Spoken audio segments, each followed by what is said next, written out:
tunawakaribisha ili tufanye kazi pamoja, ili tusukume hizi mambo ya injustice ambazo watu wetu wanapata huko Turkana South. Tunawaambia wakaribuni sana. Alafu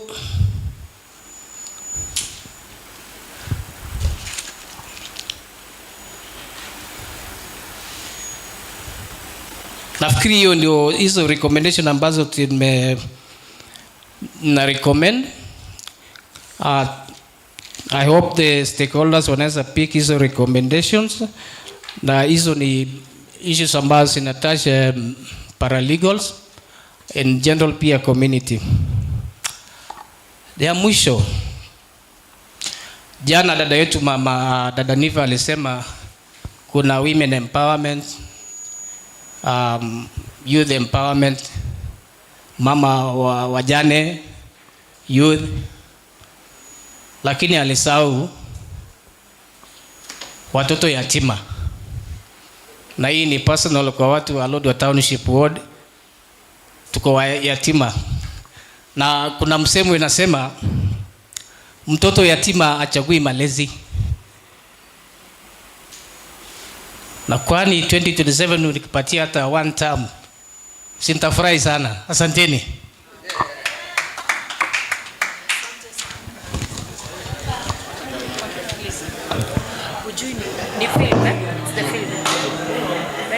Namuro. Anasema ni film. What did you want? Who did you want to invite? John Namuro. John Namuro. Oh, you can ask him to come and play alafu wakiset up for the film. Thank you. John Namuro tafadhali. John Namuro. John Namuro, John Namuro. Una swali?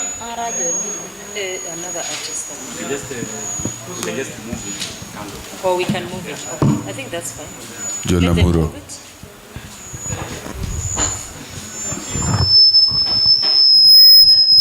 Swali ni kwamba kwa hii courses yote ambayo umepatiwa judiciary, LCK ambayo ametrain mtu mmoja tu peke yake, sio kwa na pesa ama nini, ujasema na kwa train kwa miaka ngapi, muda gani wanahitimu kweli kwa hizo miaka ambayo ama mpatiwa tu 1 week inakaa hiyo training imefanyika? Asante. Kama hii training ya Legal Resource Foundation na Kenya Red Cross, wale walitrainiwa kwa miezi 2. But training yenyewe kawaida, ile training kamili nitakana iende mwaka 1. Sasa unajua Ibrahima Jogotau toja kita tawala kalau gangita la kalau so tachamcha Ibrahima ni kenagi ni robo. Swali lingine. So that's why we are saying that we need the judiciary iwaite maparalegals wote, kwa sababu walitrainiwa kwa nini tofauti, wapewe refresher course safari moja, alafu tusonge mbele. Yes. Swali yangu unasikia kusema kwamba tunaitwa vipi ni wawili au just kama hiyo obsessive hospital ya. Alafu swali ya pili unasema about OVC na mimi sasa ndio ni unasema about orphan vulnerable children. Na I hope the right honorable speaker of the council the most affected group in this council is those of us. In those offices ambaye tumestructure hizo, kuna any section or any department that we say that hallelujah, vulnerability groups, they are going to be helped because they have been demined, they have been their lives have been distorted, they have been inspiring most of the areas in that biblics and foreign regimes. Okay. Asante sana. Ukiangalia vizuri hao paralegals wengi sana wale wanachukuliwa na Kenya Red Cross, Amref, walichaguliwa ili kusupport vulnerable communities. That's why walipelekwa training, wawe trained ili wakikuja waweze kusupport hizo vulnerable groups ambazo zimekuwa zikinyanyazwa. Umenipata? So hakuna special target group, but in general ni vulnerable groups. Kwa sababu walitrainiwa, kwa sababu hizi legal offices zingine kama lawyers nini hawezi kuja hapa mashinani kusaidia nani? Kusaidia mtu mwenye ana pesa. So hao wanafanya mambo ya business. So ndio wanajokota, wanatafuta vijana na wasichana, wanapeleka training, wapate hiyo training ili wasaidie community. Yeah.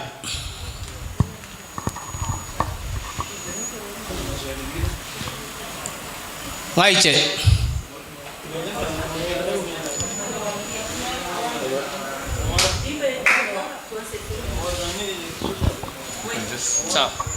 Asante sana. Thank you so much. Now John. Ekura ko jukupuro. Tafadhali round of applause pole. Kamalai sana akona. Kamalai to ani yedi etoko. Damaya kamalal ko kiana moru. Ekura ko jukupuro. Ya nyari tana moru cha kama kawaida bunti aluturkana no si alokitang. Ekura ko jukupuro. Abala to nyutu gidia me prosi odong alo palenge bala pote lepa ko jine yeri. Ya roma kolong nyanga to DJ. Ya roma kolong nyanga to me wodu ngola la ka ngolo. Ya yita bore ala ki anga to limlo do tsi. Abu akinta ku jala kara ko tere dagtare kiru kana benyo. Kachana tiang ko tere wodu la tangu ya ko ra ko juku pro. Aye yalo chukli ko kala. Lakini kwa joko cheo turkwana ite na kopang mo ke tamu cheo turkwana itu lo sia data mar ko ye cheo turkwana itu lo sia dana kop ana sipike de dang tunga lo yagat ne ke tamu tungu turkwana da lo yagat de diete nya dang tunga lo kal no ko tamu ne tanga itu to yakade de diete ne ke ya ko ra ko juko pro jisei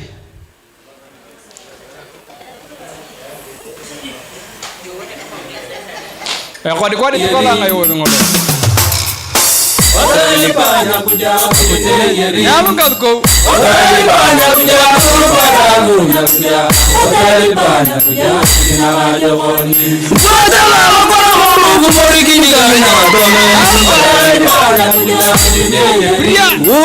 Otalipanya kuja kupadamu kuja. Otalipanya kuja kinawajoni. Anyale tenga kumorikini kanya dome. Otalipanya kuja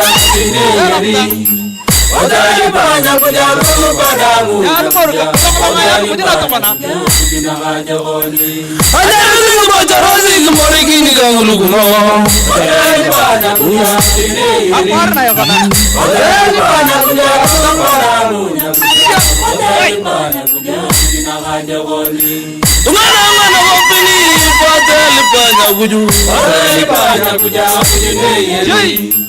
Otalipanya kuja kupadamu Odu korkariwan Ali magana dengi bela ya kange tunga logoli Otalipanya kuja kupadamu Otalipanya kuja Ali magana dengi segar iya baguno Otalipanya kuja kupadamu Otalipanya kuja kinawajoni Alimogan karmojo oremuni ya baguno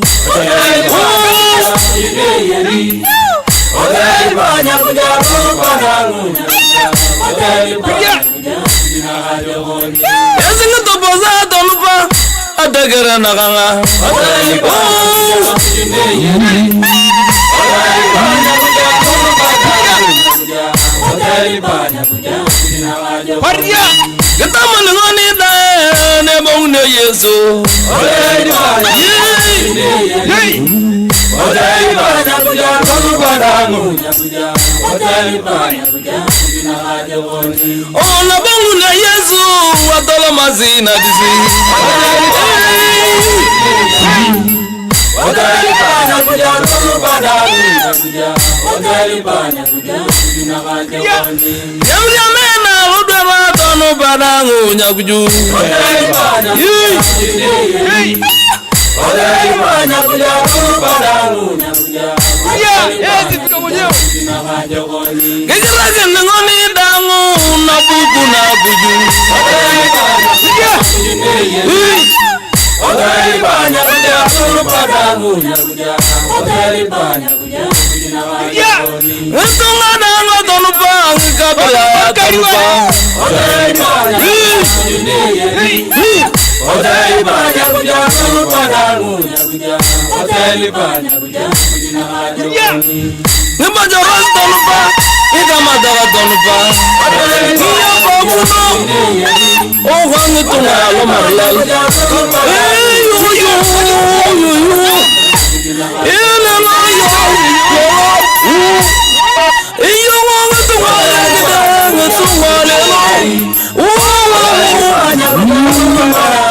Asanteni sana. Asanteni sana. Mungu amana kubariki.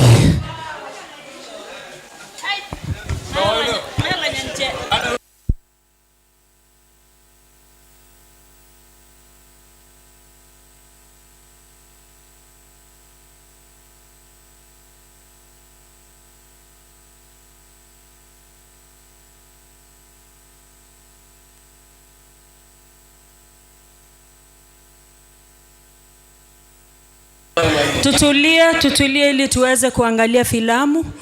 Baada ya hiyo filamu tuweze kupata panel on gender based violence. Our friends from Kakuma refugee by that means of transport, please catch up with the vehicles.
As the setup is being made, there is a request from Mwalimu.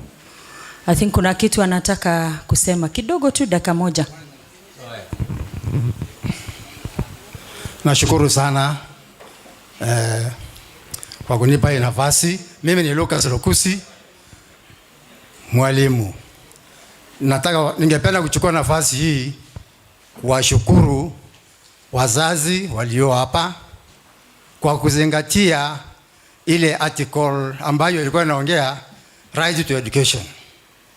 Maana wameweza kuleta watoto wenye mahitaji maalumu katika shule zetu zilizoko kaunti. Wale watoto ambao wana shida na macho na wangependa kusoma let alone mixed comprehensive school and integrated school. Shule kama hiyo nyingine yuko Katilu, Turkana County Integrated School, Katilu, still for the visually impaired learners. For those ones with HI, hearing impairments, their school is in St. Bernadette, just adjacent to the KFA, these stores. So please, this week alone, after making another announcement elsewhere, a good number of learners, SNE learners, have come to our schools, and we as teachers for SNE, special needs, we thank you parents for being compliant to the government policies to bring these learners out for education. Thank you very much.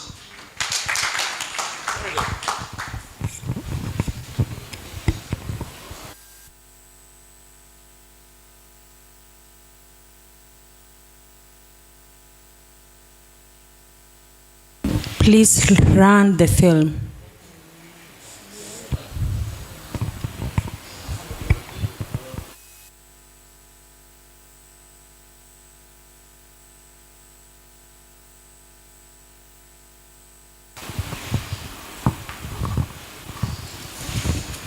All right. I think Wakili is trying to set up. Once you are ready, just beckon me. Wakili is trying to set up, and so as he does that, I say there are questions here. And I don't know whether Hamiza is still in the house. Hamiza from Integrated Islamic Foundation. Thank you. What's that mic there? There was a question on community land governance, the issue of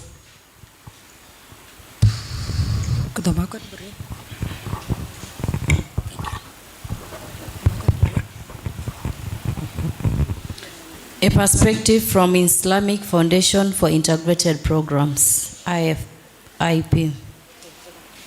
One was holding land in trust by county government for communities. Another one was private ownership under community land tenure, public participation and disposition of community land, legal forms, yes, and laws in community land. Hamza. Thank you for the opportunity you have offered. I'm called Hamza Samanya. I work for Islamic Foundation for Integrated Programs. One of the work that Islamic Foundation for Integrated Programs is doing, we have a project called Integrating Climate Resilience Approaches through the Rule of Law, a pathway to implementation of Community Land Act. As you are aware, and you have been told about the Constitution of Kenya, and Article 63 of the Constitution of Kenya talks about the community land. And it had the provisions that the members of parliament will provide a legislation that will effect the operationalization of the Article 63, which brought into effect the Community Land Act 2016. So both the Community Land Act 2016 and Article 63 of the Constitution, it provides protection and for the communities to claim their community land rights. Long time since independence, from 1968 when we had the Land Adjudication Act, we came up that many communities, more so Asals communities, did not get the opportunity to get their land adjudicated and have the ownership through title. So the Community Land Act came actually to provide solution to that. So there are three things in our work that we have observed that I thought that we could be able to share in this place. One, Article 63 and Section 5 of the Community Land, Section 6 of the Community Land Act provides the community land to be held in trust with the county governments of Turkana and all other county governments in which the community land is.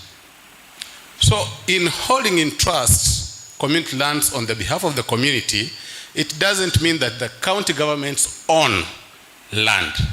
Holding in trust is different from owning. You're only holding in trust with the community. Once the community registers, as per the legislations in the Community Land Act, the county governments cease to hold that land in trust of the community, and now the communities, through the community assembly and the community land management committees, they take ownership of that land now as a community land with a title. So what are the effects of the county government holding in trust the community land for a long time?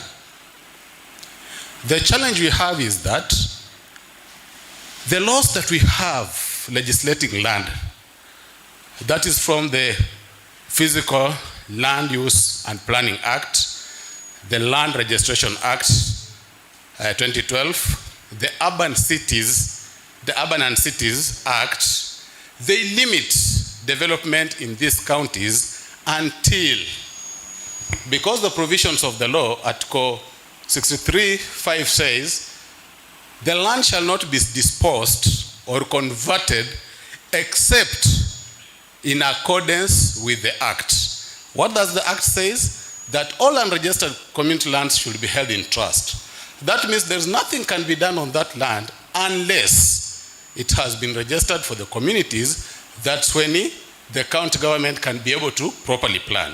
So those acts like Physical Planning Act, the Land Registration Act, they were done in consideration of those counties and other areas that had already been adjudicated and there was title. So it provides proper planning for those counties. So when it comes to the counties that have not achieved the requirements of the Community Land Act, planning in these areas, it becomes a problem.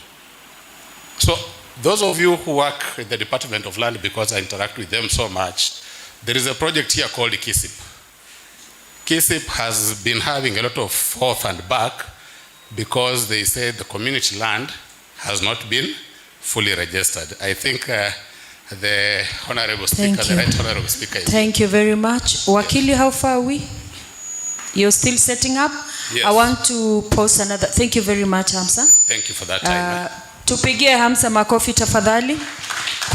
Kuna swali lingine hapa ambalo nataka either Daktari Aukot ama Speaker Emeritus of the Senate aweze kutujibia.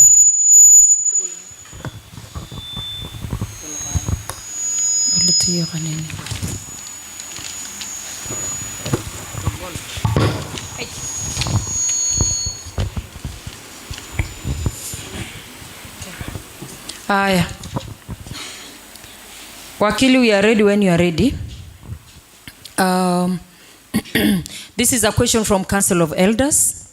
So we are seeking guidance from our two learned friends in the House. The 2010 Constitution recognizes culture and tradition of every community. We are here, and supposed to maintain and protect the culture and tradition of Turkana. Turkana culture honors 1, women position but not equality. Yeah. Long or moderate dressing but not very short ones. Yeah. Tree and agriculture of men is for men and not women. Yeah. Are we going to be accused because we are egocentric on the above? How about the new laws? Ekuru Aukot and SSN1. Kazi kwenu mtujuze. Lakini elders atawashatoka. Okay. So the first one was about equality, but not, yeah?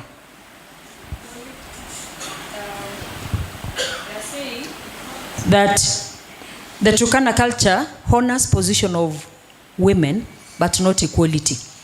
Well, that's not true. Equality is an ideal, but equity is what probably the Turkana culture refers to.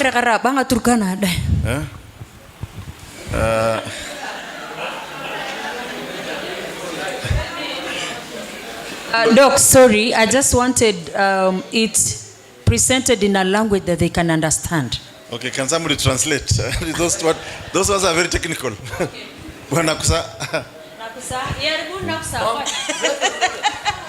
So, daktari endelea. So, nilikuwa nasema the idea of equality in the discourse of human right is the ideal. Beyo makarna ariyan alto metal ragra chemtarai. Ideal. Yeah, but equity, but fair treatment of each human being.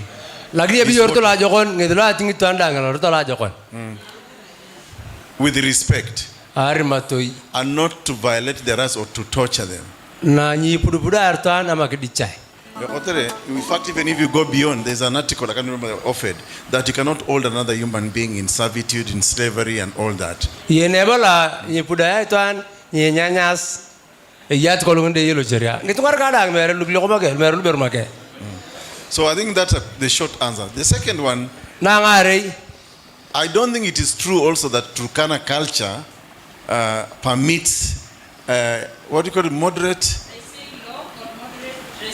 Low or long or moderate dressing.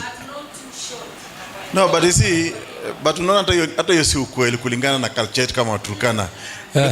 You can go somewhere lot Turkana unakuta wanawake wasichana matiti iko juu na hakuna mtu anaangalia. The problem is when you sexualize the dressing of a woman. Beyo ena pe angboro etiakak. Tigekwe lo alupedur etiakak kalu atu alu tot kalu atu alu apolo. Aguarda ne lemni yok chonga kena pengolo. Patu agrono kena na kuwa ita. Aitwan. Ibenyeta sexuality. So ne na piyo luar no ko tolo mangu tuwa no le chore. Ani chai na bitu ara ipelem. Kama to na pedur. Bevo abolu. Apana ta pedur wa denge kin lo chore. Lakin ta na bitu ara chike na koyen. Torli ditene ke mam na pada chiyene ke. Lakin lemni yok la jala jang berengulu ko bolo boyori.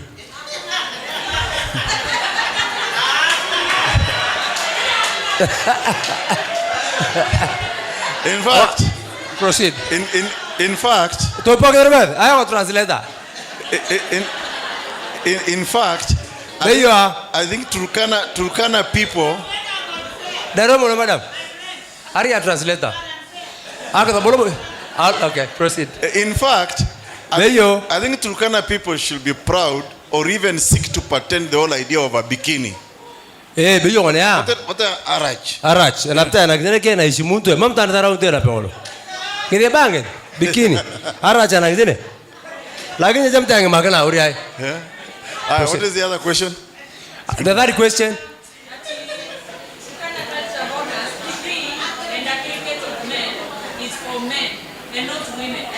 I think that's a fact. Yeah. Agrona na cricket. Yeah. Eye tal na cricket. Ngaber no ya piete alotalia yanyo me ngilio kone nyoloka. Eyagi arar ka cricket mera ko mujet. Arar ka ngakro. Eyagi rela kya gilimun. So por enda ngaber ko yifanya mare darta gringane lakini wagintonga ki lo mukutano. Hata ito ani alokile kya unta daud. Yene mare area jorner potulo alwa ama. So arar cricket mera ko mujet. Arar ka ntalio arar ka barang ta gro akop. So arar ka cricket ka ngilio lakini apiete ngaber ko ane. Allah nyuma kade andagni agring chini. And maybe lastly, Susan, I think the reaction of the Turkana people to the mode of dressing is for me culture shock and the interaction with the modernity, which is not the way they used to do things in the traditional setting. So bala president anapelo angro lu tira ga turbo Turkana ko tere pe ko ni kolone. Kolalo de alokole directoria. Ketembe ke zanche. Torremo ka perura bitolong. Tamangu atolo kare. Ibunja ka mare ko ibunja ka tamay malan. Kodere amamngolo yang ruangul. So I shock. To de la mboja tana ke tamang de pole le warta ngoda ni le dunia. Because even if you go back to Turkana culture, as was this, for example, age. They don't bother whether they wear a boxer short or see they just walk like that free. Susan, tokana ka golu kwa sielo de alochar kona. Kap. Ne mam da fikri amar be yang buru ko adine ke mam. Wagine shu kaneke. Wagine shu kaneke. Mam buru ko ade ya ka. Aya, kikya, tata ko kikya right. Kikya. Aya, kuwa. Okay. Aya. Kulo ko la kang musunguye emukotano. La musunguyi. Dari amu torobang Turkana iboyete. Sasa yeni ngotani lo wakin ta shukane na iboyino lo kicholong kwa kai. Ya ukwana. Talakang boray. Arumaru musunguyi e kata nyuma kanya ta kita koleken. Let me pose the other question. There is a question here again. I'm looking at Daktari and SSN1. Inasema integrating AJS into the legal system as tokona nyone. Handwriting there as nyo ne. Me mother. Hey, are uniting.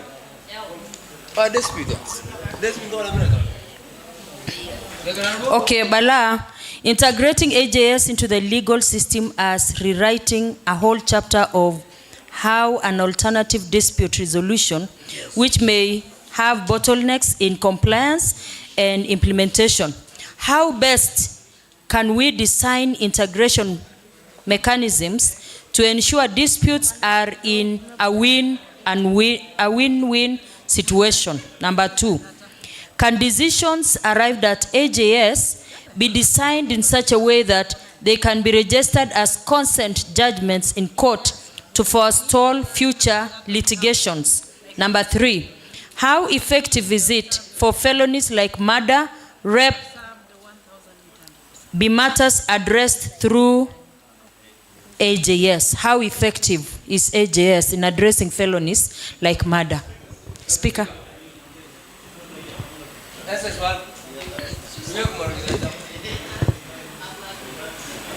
Abwa video. Yes, out there. Aya. Answer this one. So I think, first of all, there is always conflict between culture and the state law or modern law. So I think the whole idea of ADR is to try and reduce too much conflict and friction, especially where you can achieve a win-win situation. And this is normally in mediations. Because in mediation, instead of prolonged litigation, and sometimes especially in family law, yeah, and even now in commercial civil litigations, when people go into mediation, you want to find the best answer for everybody. Everybody walks away with something. Because at the end of the day, one person will lose in litigation. Someone will lose somehow. And I think that aggravates conflict even more in society. The idea of ADR or AJS is to try and reduce that conflict and even vengeance, vendetta going forward. And that's the whole concept of ADR. And I think we all know, if you have participated in any litigation, the time you take, and it's less costly, by the way, very less costly, and it also allows the parties to actually to speak to each other more than we lawyers. Because we lawyers, when we take the matters, maybe some lawyers want to make fees, but if you allow the parties to talk to each other and agree, it is a win-win situation for everyone. Yeah. And any decision made there can actually be honored by the court. Yes, so long as you agree, it's a consent between the two parties. Okay. Thank you very much. Tupigie daktari tena makofi. Are we ready? Okay. Please go then. Iko inakuja.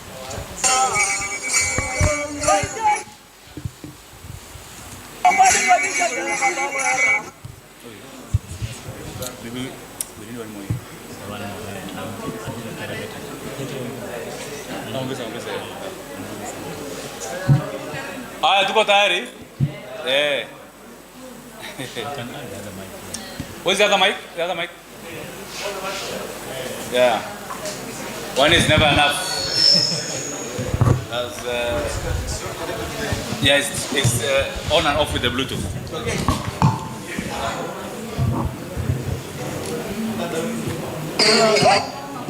Ongeza volume. Kama ongeza volume.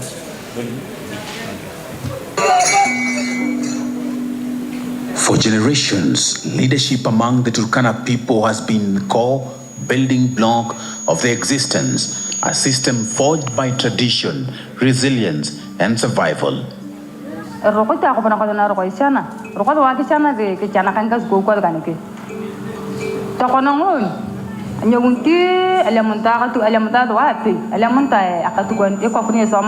Apandela maturi akatukwenda la mnaole nyankaina ani anangunya kitatanga dugo kwanda mazi nikisa kechi gwa dorne amarinda bukuto gwa ke dwa kanike aponi kirata Apa ni ke marah kan apa tolo tanah apa kus? Ni kata kikane abu nangale nyabu, ni abu ni tu boy kini ada runa, tu boy kini. But within this structure lies a profound gap, the exclusion of women from the helm of power. Kemakar saya tahu tu keren tu ada. Terus kini dari aku wow. Kita kerja soal ada. Keren tu lah alkop. Mili muni boleh tapi kita mam pakai turna murna. Gua pagi ni ibu ni tu, gua pagi ni tu. Ata kerja kau ni ibu tiwar kerja. Pakar ini nak yang raita kan. Apa dia yang kilang? Anak bayi tanda yang ada tamu dah ngarin kini kile. Buang aja wingna. While men sit at the forefront of decision making, women remain in the shadows. Their voices often unheard. Their influence to the margins. Aku tadi tahu lah kan. Pakai dia kan sekolah tu. Isa kya. Anger. Tamanya lagi. Tama, ni pera kan tahu. Ni pakai tu dulu ikan. Anu bocah aja deh. Yang mai mah tu bocah. Tama jangan. Buat kaki tu nak kena. Buat kaki tu nak kena. Tak ada baik kili. Awak doa cisi. Alah bu tajam bocah dia mana. Akram lah. Hotel dia. Berarti cuma lah. Aku toro jangan kerana. Aku malah kena kerana nongolnya aja. Antara kan aja tu. Antara kan aja deh. Mereka buat apa ni? Akram itu kena. Nongolnya. Hotel ya, bisa dia tu nongolnya. Itu runut. Ni view nonoi. Ayah, ibarat itu orang ni lupa. Anak view nak kasih. Mamnya nyetinya. Tama jadi ibarat itu. Nabi aram ni agar aram untuk anak. Ini ni amal pakai. Taran kita tahu apa kai. Tama jadi mam. Ni perlu dia gua kan. Agala ringis. Ama kita tanya kali mungkin. Segala aja kaina. Karena gini belah ni anak tak agala ringis. Hotel ni nyo. Tama. Nyata kita tu dia nak buat ni kur. Kalau kuangan lu kan. Kalau kan aku nak sesuatu akranya dah. Ngaratin tu awak aku lupa tome boyer yawi. Ngaratin tu ketanakan ide. Kada gitu. Ketanak ni awi itu le. Ide gue kan tinggal salah kau jangan kaya. Ide kan itu tuan gila tome aja ni ngol. Tu orang ide. In a matter of leadership, roles are clearly defined. A family's decision rests with its male head. Tuang berno kusta ya. Makar soa esauti na bolinyo to lokati jame kile. Pakai go piya murni kile dang na bala. When an issue affects the wider clan, the heads of households gather, led not by the eldest, but by the man initiated earliest into leadership. Age is but a number. Tradition dictates authority. Apa yang kau kerja ke guru kata ekile potor lain lagi ekile potor nak kau kaya nak ekile kamu ya saud mulai nak kurang na tori baraz potong itu yoko na una tolaman aku tu kerapnya nak anak minat rumuni tarak.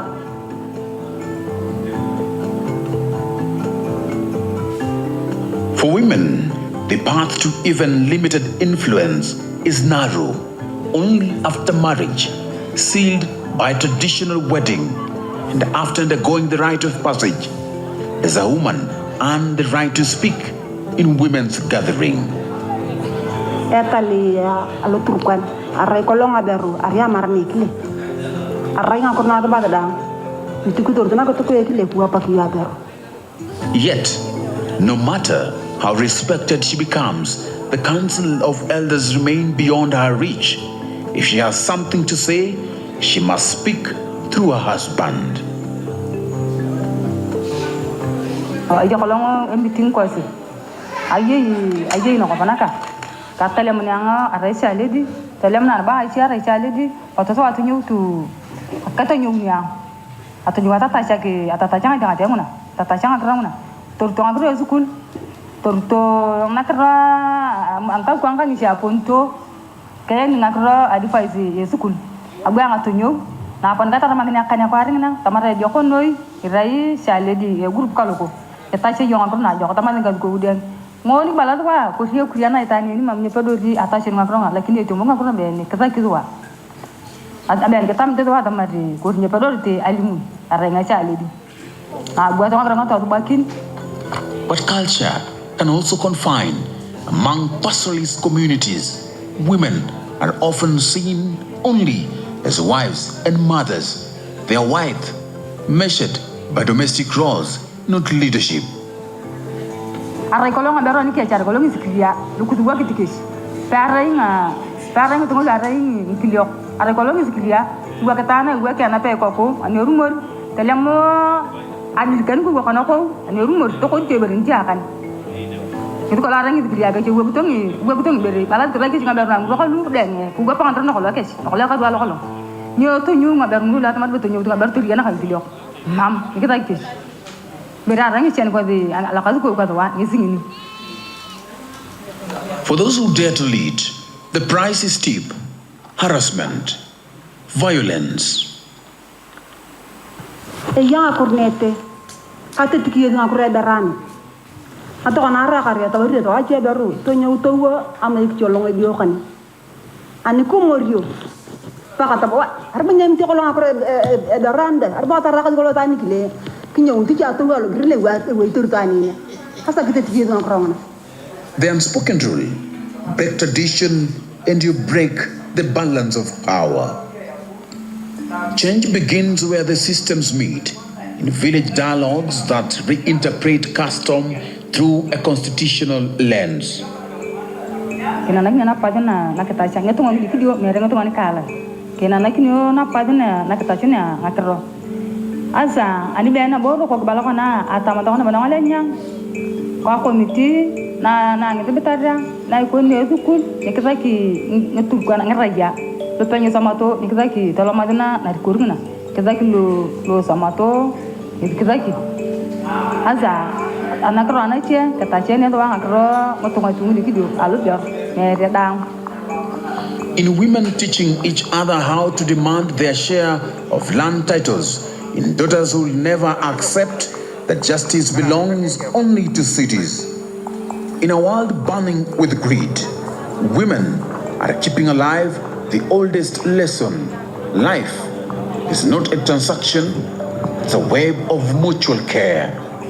Lo dia ni aja kena lo dia aja tamar rakta tu kan ngambil makan rakta yang kilokan kan tamar bahasa lugu ni jika ama ada ngakan tayamar bawa dari hari gal ni pun tu bundan ni nongolenya tayamar tu jadi kan ama kan ngambil kan kilok atau tu apa yang ada na.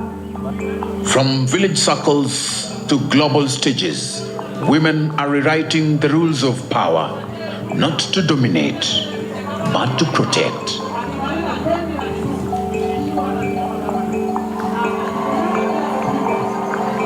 This is the story of how women reclaim power in their lands, their bodies, and their communities, and why their fight is everyone's future.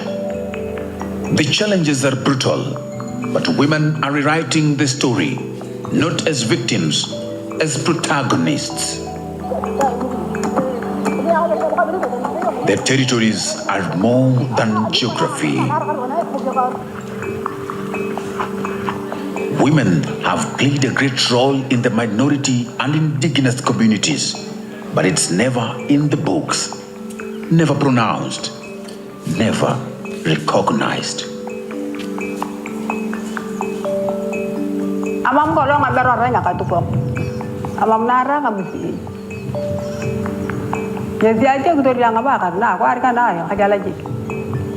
Abin orang ngabar dah nak pakai, yang katukok. Over the past decade, a quiet revolution has been unfolding in Kenya. Minority and indigenous women are stepping forward to claim their place in politics, armed with the new constitutional rights, grassroots training, and unshakable resolve. Organizations now provide critical support, training, funding, and networks to help women navigate the political arena. But the path to power remains steep, littered with barriers both old and new. Pakaya rumitinyo. Tachana kana ngamakamuna. Tachana kana kesele orang ronu keteta sama. Alafu tikai nata kecidanya, waktu nata nampak doang tunggu diculung bunyi. Kalau malam mata kerengan, tau nak kerang macam ali di kerang makan kau kau ngajin. Kalau mati kecidana kerang nak misi krium nol itu wah api. Tapi nona kita tamin wah make, asa ko dong na chen kala batan dong ta ko bo itikiyoro patunga darna chen ko nyalom na to na ko raitena dong itikiyoro to na chen am. Despite these barriers, some women have risen. They have claimed space in leadership, defying expectations. But the struggle is far from over. In Turkana County, the law promises equality, access to land, resources, and decision-making. Asa tuana che na rokogi ya kopana bona na peniko somat na peniko ni kereng ta tukani. Rokot wal punya lamar na dikur. Kita tamene buntu bunyane akawun di kita tamad wa. Tama kemaru kan gago. Tama kemur kuno sudah. Tama re ti sini bunyo. Ani ko meta gago nya, ani orto gina walenya, dong talu nyagno doa kata dana ko mana. But poverty, tradition, and illiteracy keep many women from stepping forward. Even in peace building, their voices are missing at the highest levels. Their contributions relegated to the informal, the unseen. Kata cuna ki telemu doang ader, ala telemu kiliok kumar kedamu wapi, ala pu kata tama akroi tingena. So di elewar tinggal kur, kau tidak elewar tu ada yang nak pengun, payahnya te angkara kur nana walenya. Elewar tu dang, ala pu tu kurang nyoba jangan nyoba te atau mar damu awapi. These women walk in a delicate line, honoring traditions that define their identity while challenging those that hold them back.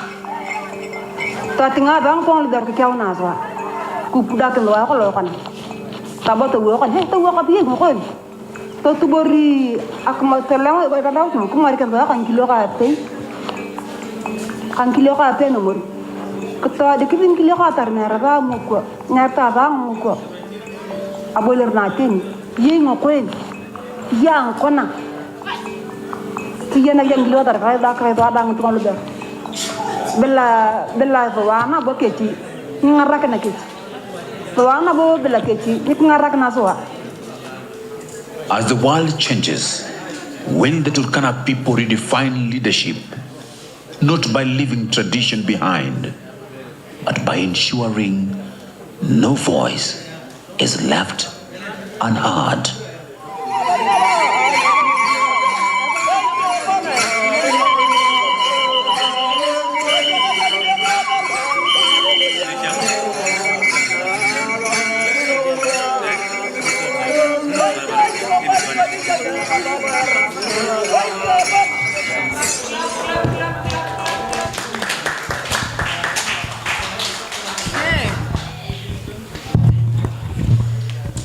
Thank you, Article 43, for bringing out those issues or issues of inequality in our society to the forefront. I want to ask the team to arrange for us how many seats? How many seats? 5, 4. Mtusaidie kuweka hapo viti vya panelists. Tafadhali. Mambo hayo ambayo tumeona katika filamu yamo ama hayamo? Yamo ama hayamo? Najua naona kila mtu anachukua position. Kwa hii kona yetu tuko na opposition moja. Lakini tumemwambia relax. Relax. We want to make way for your daughters. We want to make way easy for your daughters. Not for us. Sisi tu sasa ni kina Yohana. So, I want to acknowledge the fact that, honestly, sisi wenye tulianza kufanya kazi Turkana katika wakati umri wetu wa uchanga, wakati ambao bado, actually in 2003, that's when I started my first job. Na ilikuwa ngumu. Even just going to a baraza and addressing wazee na wamama pamoja. Nakumbuka wakati nilikuwa naanza kufanya kazi, when I go to the village, I have to sit down and speak while sitting down. So we have come a long way. Na tunataka ku acknowledge the changes that have taken place in the society. Panelists, take your position even as I continue to speak. So we want to acknowledge that we are not where we were in the 90s. We are not where we were in the early 2000s. And the interventions, the laws by government, and interventions by development partners have made a tremendous change in Turkana. And whatever is there ni kidogo kidogo. Ni ile tu, I think, wanaume are yet to appreciate our contribution. But once they feel our contribution in their lives, they will relax their position. Lakini kwa sai wameanza kuogopa kidogo kidogo. Manake we are squeezing in. We are squeezing in. The space is becoming smaller. They are feeling the pressure. That is why they are trying to fight back so strongly. With time, they will acknowledge and they will realize that it is important for both team players to take their positions in the field for us to score accurately. So, having said that, I want to take it to this team who are going to discuss matters gender-based violence.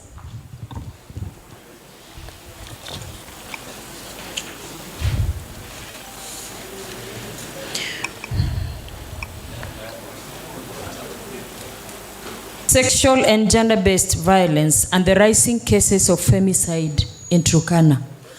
And this particular session will be run by Phoebe.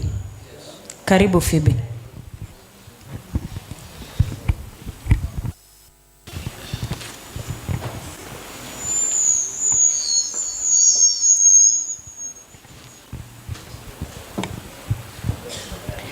Good afternoon, everyone. Martha. There were many in this panel. Yusuf Aremon. Yusuf Aremon is not in. Who? Ebenyo. Who? Ebenyo who? Ebenyo.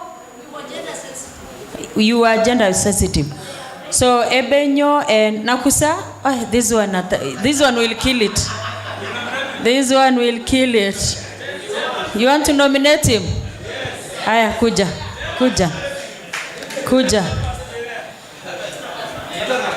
Nakusa.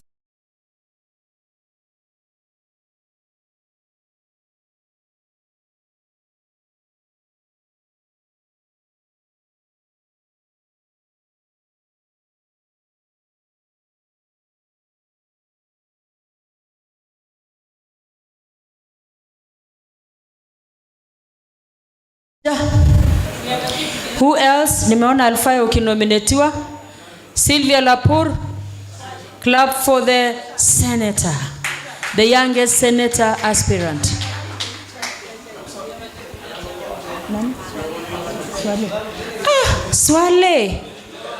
Swale. Kuja. Yeah, Swale I'm told is something. Gender-based violence Bereni. Mom. Is Swale in the house? Swale ametoka?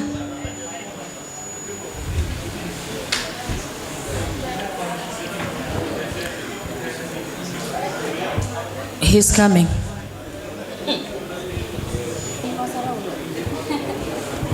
Okay.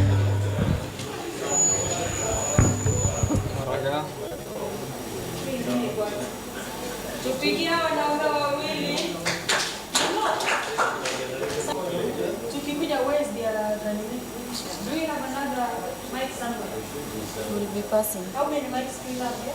Will be passing Okay. this one, sir. So, something amazing when it comes to gender issues. Ni kama tunasema wanawake hawawezi kuwa. Lakini ni sawa. Endelea. Good afternoon. Habari zenu? Ejohadha. Tuko tayari kutusikiza? Number 1. Ningependa kuomba ya kwamba tutakuwa tunazungumza kwa lugha zote tatu ambao wana uwezo wa kuzungumza lugha tatu. Kiingereza, Kiswahili na Turkana.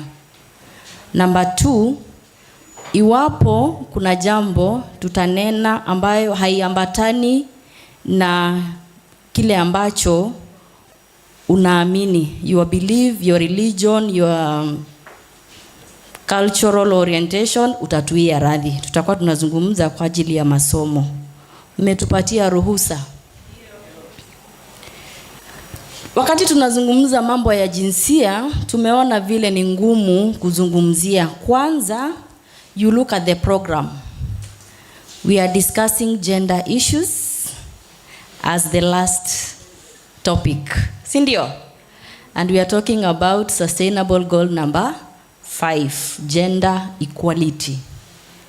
And we keep saying gender-based violence is abuse of human rights.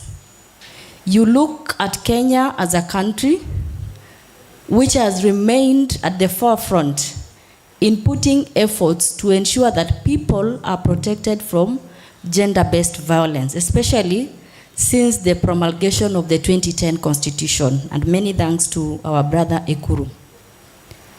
It has put forth policy and legislative framework that protects people from gender-based violence.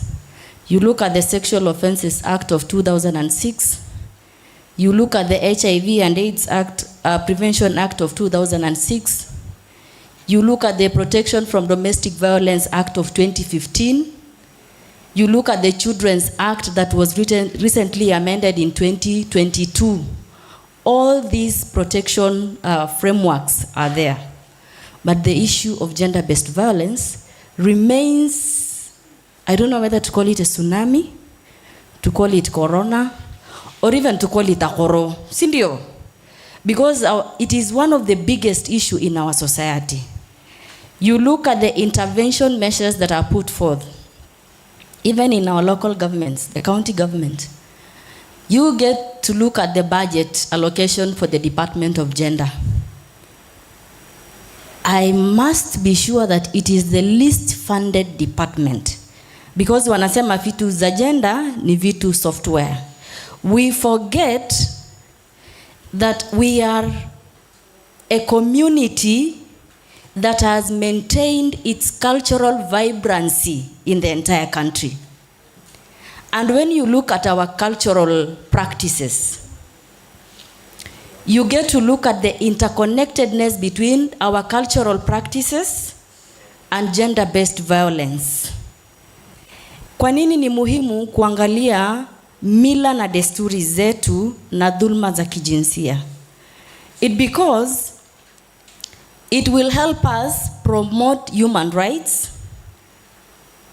It will help us promote gender equality.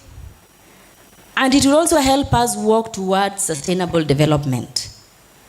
And this helps governments, both national, county, and partners, to design interventions that are promoting positive culture and doing away with or eroding culture that is very harmful.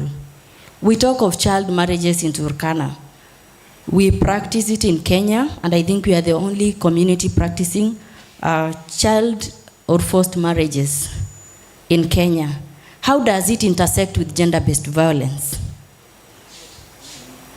The discussions about marrying a young girl is always between the family members. The girl is not there. Bride price is negotiated. Msichana hayuko hapo. And later on, it subjects this girl to emotional violence, complicated deliveries, girls delivering at a very young age. You look at bride price. Akitachangi baren. Paying of bride price is culturally acceptable. But you look at it from the perspective of violence. How often does it benefit the woman? Akideteng baren. How often does it benefit the woman? Edeteng baren na uko di kideta kata amaya ka kideta kati ya kan kideta kata loka to kan. But when I come to the house, it leaves me in a very vulnerable situation economically because I have to depend on my husband and I have to depend on my in-laws. Widow inheritance. Erngong Turkana I practice ngate widow inheritance, which puts many women at the risk of even transmission of HIV and other STDs. I noted and one of the things that I wanted to respond to is, Mama asked about Alo Kenya, the age of criminal responsibility, and I think my legal colleagues would agree with me. Ana ngai ko kungirwa ngi karungyai. Ngi the attaining age of criminal responsibility. It should be around 12 years. Nabenyo, 12 years. It means that when you do something that is criminal, you are criminally responsible. Kiene yong, irayong karung tomono kangyari. Wadrebe yong adama koni, apedosi, achoare ngakrona aray, na itemogno, kana penyitemogno. Elalangoni Turkana, you know we are a very funny community. We run away with it.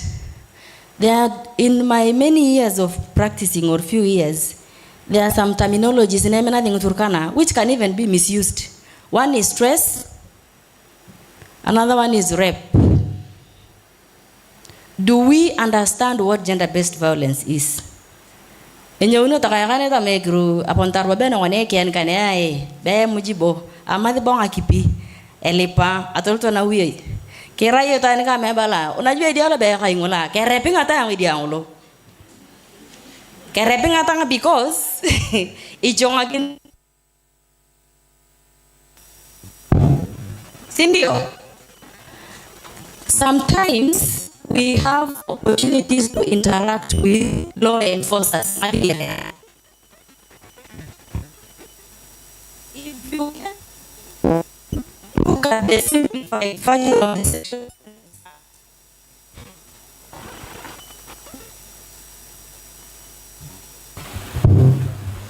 interacting at some sections of the Sexual Offences Act.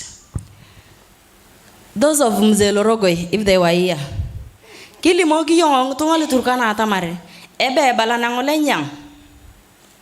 Bala tete akimekide tumia the terminologies ngaje na penya cha mama kangje tunga. Ebe bala nangole nyang. Can I? Yes. Be bala nangole nyang ai. Kiriki yong aberu. Tauri ngide ngotomon. Ani ananya kwarne lo dia berngana police tamai. Buro beta tamaswa tamari bore arai repe arai tuan akidinere yong pecha mitiyong, regardless of the relationship with the perpetrator. Ebe yo regardless of your relationship with the perpetrator, even if this person is your husband. Tamanangole nyanga, what is the definition of a husband and a wife? Arai customary aku utanara yait na etal alotur kwa night. Yaka isindio. Aku utane kelesia ka aku utanana ngolenyang. Iriki yo etwane mo kay churin inanga yo police tamo yo police ngamo na etwane tamo yo ba ka beru. What is nyoda di untata marara ko ni beru. Tuko na watoto 6. Kila mtu anajua kwa kijiji tumeishi miaka 15. Tabala na ngolenyang, children are not proof of marriage, true or false? Kingoli ki yongo ke ya paru alwai. Hotin nol bana bala tani kita kia karta dia moit I recognize nga tanang ole nyang aku tasne na uni makro na kitinarang tunga pe kotere be bali yo bara ya ko ni beru aku arne ngiri tori to pupo nga krong na ebe ye bereng ni abuse of human rights.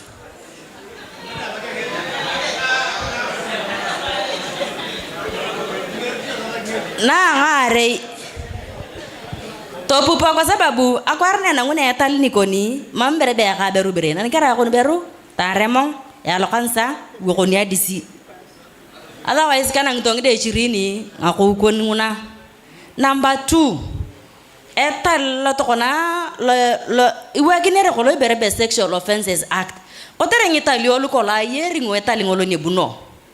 And I am speaking about sexual violence because we all understand the public health consequences of sexual violence. Nelalalo Turkan, when Hilda speaks about the numbers, kibuni ngon ngakitukia tortogidi.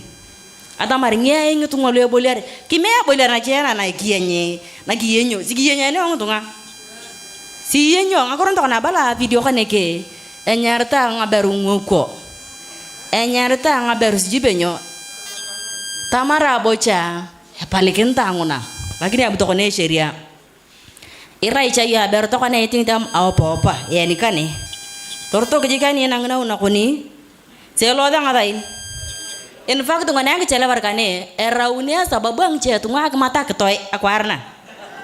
Ite ni ori alioko. Lakini adaki agogo ngakurna sexual violence because elalango ni kitiyanga krong na peki ni atamare engerite taliana ngolenyang. Ebe bale tal. Nanto kona ike nyingina yo kara iko kwen. Si busu ko kwen. Kisi akardana ken ngakonyen. Ama kisi akaki describe ngara tamare. Iya terminologies na itumia na tengo tunga na umebeba. Na uko sawa. Engeriti na ngolenyang iboreng ni keri yoko tin kititao. Yen ko ngakrong na. Engeriti borebe unwelcome sexual remarks. You look very beautiful. You look mere beautiful. Beautiful ya joko beautiful. Lagi ni ayakita mereng with yang tunga kangi dikini engerito ibereng ni. Atapan nareng tunga pri. Atapan nar pri na dia kentane alokan sa ni lo dia kecaka tadak. Na dia tengok kena ya madam itu ko bejo ko bo. Gua pa kejik kere ATM gua pa kejik engerti nangona nyang ibereng ni because erai itamengata as a sexual offense. Ibare cheni pena yenteng Turkana ibare be deliberate transmission of HIV. Ipipete dia.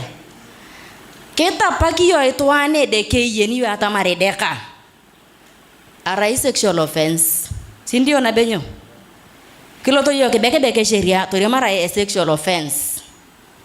Kiriko yo ituan noi ngutungalu pedur. Wacha ngutungalu berobe biyo kirkeneo. Rigoni abitikara bokradol. Rai bos tegra, rai bona kijiji ona kwa dikwa. Tama yongae ibara ta kya gela kini yong. Ema ada ngape durang gila kaulu berebe punch. Sindio? Pineapple punch. Ebite unyi. Ane nyuni alo stilo cho ta chaka gie bere. Why? Because itaki ya clowning kia kilinga tori korea mene kidiner. Kiria muyo na ngolenyang. Kiria magnos teke nyignos kwa ngiliok luare. Sindio? Atau yana ngakronuku because kilo to yo to kana eni to kana ngani kata na benyo kana ikianai ato pagi ngakrong na eta mario ignorance of the law is not an excuse ite ni ore alioko ngakro iberebe economic violence inotete ngakro iberebe land economic violence ngedine lemuni to ani koni bordang to chunak kuwa klokro lokenge so that you remain vulnerable and economically dependent kwake. Nafanya kazi kuanzia tarehe 1 mpaka tarehe 30, aniyebunia mshahara. Aniyebunia mshahara, tolto ya kilipa agurudu akoro. Buni bene yakang edeka, unajua alikuwa ananisaidia nikiwa secondary school, unaandika justification memo ile inatoka huko mpaka huko to use your own money. Siyo kitu ni violence. Hello? Wewe ndio umefanya kazi, umepata pesa yako. Then nataka kununua nguo ni pesa ngapi? 1500. Hii nguo 1500 inakupeleka binguni. Inakupeleka wapi? Si watu nasikia hiyo. Ladies, are you there? Hello? And when we speak about GBV, we don't want to say that men and boys are not affected. They are affected, but at a lesser degree. One, because culturally, men and boys have been socialized not to report violence. That is number one. Number two, the subordinate status of women in the society. Hiyo subordinate status imetolewa na nani? the historical injustices, the socio-cultural norms. Na raitan to konak loto yoto zoma kay daktar. Anya nang lo dibitar to nyara idian sapat dokta, to nyara yo sister. Sindio. Tolo to kitiata dukulang mwali ko le jang mwali mo. Ne nanya akakorong akla dia kuria di master, ya rabe di master mo gile. Nakana ito ani gile class 8, kenakini yo class 2. Inequalities that can never give women and men an equal playing ground. From being productive, our reproductive roles. Iyonge di potit, iyonge di yelo lap, iyonge di alakata iboikane, you concentrate fully and then you go back and cook. Iyo kitu itakupatia wewe kucheza na huyu mtu on the same ground. Because when you are pregnant, your body is not functioning properly. Sindio? When you are in your periods, your body is not functioning properly. When you have a sick baby, when you have a sick husband, but when you are sick, your husband is not there to take care of you. So these roles enye wanawake wamepewa inaweka women into a subordinate status that puts them to a very high risk of gender-based violence. Conversations that we need to, rigidity of the roles. Going to start that conversation, but I want to tell you, the same way we were defining gender 30 years ago is not the same way we are defining gender today, and might not be the same way we'll be defining it in the next 20 or 30 years. But what does it call for?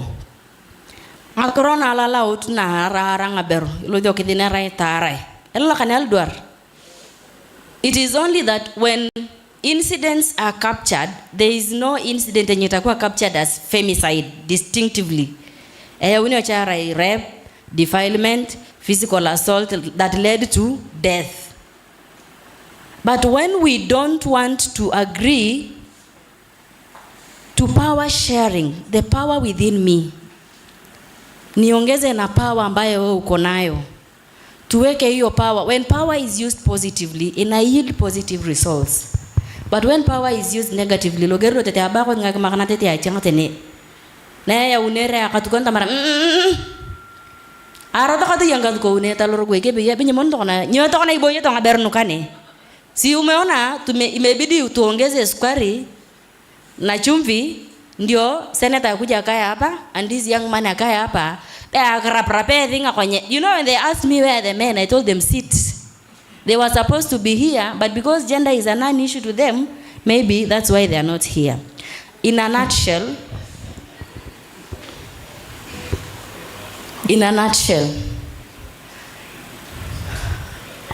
Your Excellency, kuna vitu ambavyo inyo uya lo Turkana. Krengrenge ata nangata Nakuru. Ta Nairobi. Nyala la yonga ya nyuni esenta lo yo offering other services for survivors of gender-based violence. You look at the numbers are high. But a safe space where these people will be taken. Ikoni kama iko kuni idhineria lukile kai taken. She goes to the hospital to see Hilda for psychosocial support and medical services. She goes to the police. While the judicial system is ongoing, they have to go back to the abusive environment. It is the same for women. Kidichi young, ichibor tolto police, tolto la debetar, tolto be counseling, ante te waria, to bongona wina pengina to limonga kuranta irim toria. Oh, sorry. We need an integrated center. In fact, I would call it a one-stop shop. Where mtu akidhulumiwa, men or women, comfortably anaenda kwa hiyo center and access medical services, and access psychosocial support, watu wa polisi wako hapo, the legal colleagues wako hapo. Na kuelimisha watu wetu ya kwamba sometimes the legal processes may take long. Abiyobene keritong turkwa na akot, right eni. Ekerito akot kotere, ne lo dia arrest statement, when did this happen? Arai yutu kama saa sita kona. Ani mo yananya akwarna mo yingida prosecutor kame biyo ko translate ngata. ibere ni elimu ningedi nyepupokno dikanga korna etuka translation naka prosecutor stadakari ye case tunaelewana asante. Mimi ile siku tutapata an integrated GBV center in Turkana, naweza sema bwana mtumishi wako anaweza kupumzika. Asante. Otherwise, I would like to welcome my questions. My colleagues will take up questions if there are any. I know there are many questions surrounding this topic, but because we are discussing it as the last topic, we have a team of experts here. There is this young man, kwa sasa anaitwa Chumvi. Atatusaidia kujibu maswali mengine. Mama has been in this space for quite some time. Hilda, Helen, Senator, and the two senators. Can I? Thank you. Okay. Thank you for kunisikiza. Tupigie Phoebe makofi tafadhali. And I just want to pose a few questions to each of the panelists, and including yourself. Probably you may need to find a space also to sit. Various questions, and I want to start with the department. Phoebe has given a narration of how the situation is like in the county. And without any repetition, Madam Helen, I know that this particular department for gender was established in the second dispensation of the county government.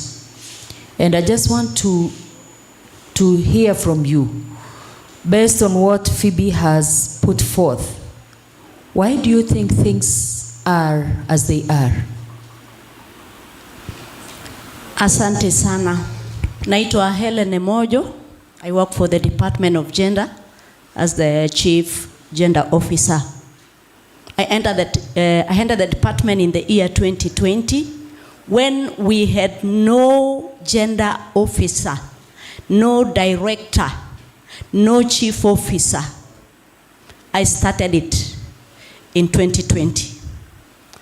And we have struggled to get a gender policy, but it has a bit stalled to domesticate the national policy to the county policy.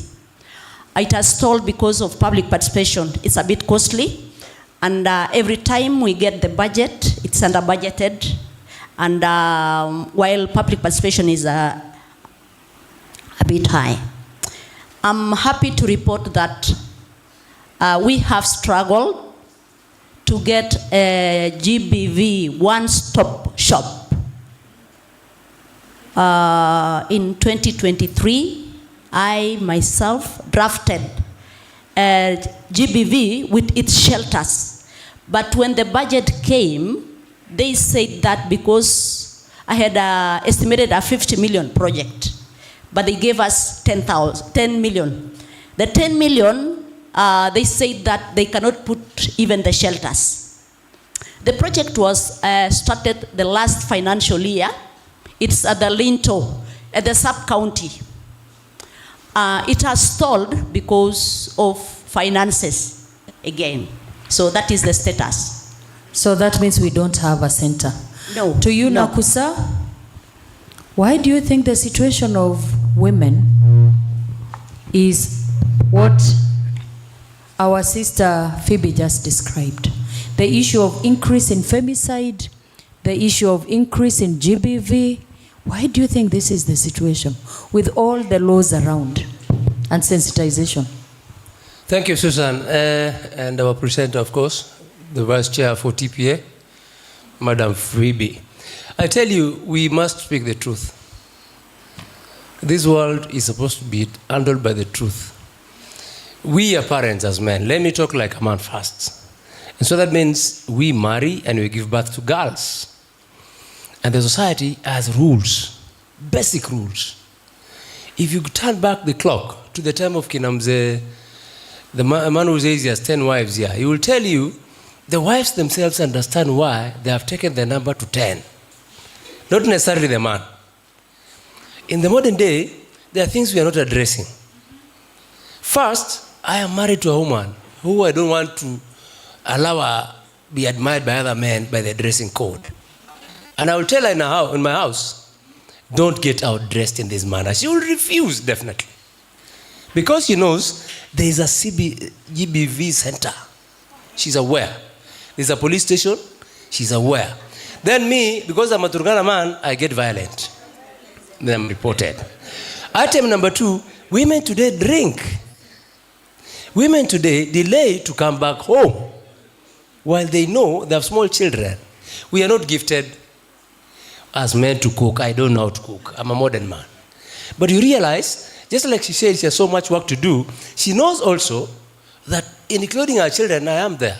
She's supposed to rush and prepare. They don't do those things. See, the time women are being killed. What time? 3 a.m. During COVID, now I have 4 beautiful girls. During COVID, everybody was being told to report home at 6 o'clock. In the evening, hata sisi wanaume tulikuwa tunakimbizwa na polisi. But our girls would come at 1 a.m. Unamuuliza, yani hata ugopi COVID? Anakuambia sasa unataka namna gani? Then there's a fight. So somebody is not doing the right thing. First, let's go back to our code of training people to be responsible women, to be responsible men, even men, to tell you, there are men who are being clobbered here. They don't get sex, they don't get food, their clothes are not washed, they are denied everything, and they keep quiet. Thank you. Okay. To you, Hilda. To Hilda. Pass the mic. Oh, okay. Sylvia, there is a comment you want to make? Yeah, I actually wanted to maybe mention something about what maybe likely can be causing the issue of gender-based violence, especially in Turkana County. Okay, please go ahead. Yeah, in my view and how I've grown in Turkana County, I think the umbrella of everything is our culture. There is a position on how our culture places a man and a woman. Mentioning on that, being a man and a woman, I will just say we are treated unequally. There is a position of a man being more superior than a woman.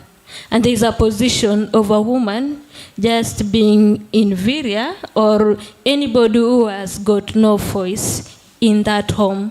So coming down, our parents can give birth to beautiful girls and boys. But I want just to say on a lighter note is that sometimes our parents don't love us equally. Because when they sire us, they look at us in 2 different ways. They look me as a girl child, as a person who is going to bring back, that is the bride price, back to the family. And they see a man as someone who is going to take over the family or, be there as a man. So you find that you are a lady at 9 years, because these cases are still working up to date. At 9 years, mse atatokea. They negotiate there. Na watasikizana na wazazi wangu. And that's why I'm saying they don't love us. Wataelewana. My parents cannot even sympathize that I'm too young for that man, or too young, not ripe for marriage. But they will allow that, and me going there, I'll be victimized. Totally victimized. And because they took the bride price, okay, they will tell me as a girl, to yeka ikit. Okay. That is the narrative. Sylvia, while on that, and because you are a young girl, I know that you may not have the history of where we are coming from, but where things are, and looking, projecting at the future. What are your fears as a young lady, and probably a young mother? Yeah, my major fear, especially now I'm a girl representing other ladies in the educative part. Those a few ladies who are able to go to school, and there are these a few other ladies who are still in the community. My major fear is that as a girl who is educated in that perspective, there is a lot of victimization that I will go through. There will be a lot of low self-esteem in that family or in that home or in the community, because that is what we face every day. And even to our girls back at the community, I know their self-esteem is very low. It's only that they cannot talk. What is the hope that you have? Anything that gives you hope? My hope is that we have the law. That is the first thing. And having these sessions like this, I believe our parents who are here or any youth who is here, we are going to be ambassadors out there, and we are going to change the narrative slowly by slowly. Thank you. Yeah. Thank you. Hilda, you've been working in the Gender-Based Violence Center, and you've been handling so many GBV cases. You've been interacting with GBV survivors. Yes. I just want you to share with us what are the highest, what is the cause, or rather the highest types of GBV that you actually handle, the cases? Thank you, Susan. My name is Ebe Hilda. I've been working in a GBV center for the last 9 years. And the most cases we see on daily basis is defilement. And defilement means, for those that don't know, defilement means sexual abuse of young children. Yes. Thanks. And that is below, let's say from, the list is 8 months to, let's say 17 years. 17 years. So yes. 8 months old baby girl old. Yes. defiled in Turkana. In Turkana. Thank you. And right now what we are experiencing is now our men are not targeting there is a contestation here. 8 months or 8 years? 8 months. 8 months. By the way, that is how serious things are in Turkana. Yes. We are talking about defilement of 8 months, and we are talking of rape of very old women in the villages. Continue. So when I say 8 months, it is that serious. And I know. I know. Who knows? Let me not say the tribe, the perpetrator's tribe, but that it is that serious. And the oldest survivor of sexual violence, especially on the side of women, was almost 89 to 90 years, which she didn't survive. She became one of the victims of gender-based violence. And to add salt on injuries, we also have sodomy cases. Let's not forget that our boys and young men are really suffering, especially in this era. Because the social media, what the social media is now advocating is same-sex marriage. So you find most of our boys are being forced to sex by other men. Either they're being lured to take drugs and then they're being sodomized. They report, yes, they come to the facility. But at the end of the day, you find we won't have any justice because they fear reporting to the police. I just want you to also share what are some of the challenges as you try to go through, what are they called? The case management. Case management, and also that cycle of going to police. Cycle violence? The referrals. Thank you. Thank you, Phoebe. We have a referral package that really, it entails where the survivor comes from the entry point to the exit. But you find one of the biggest challenge, ile changamoto sana tunaye, it's legal. Legal representation is not there for survivors.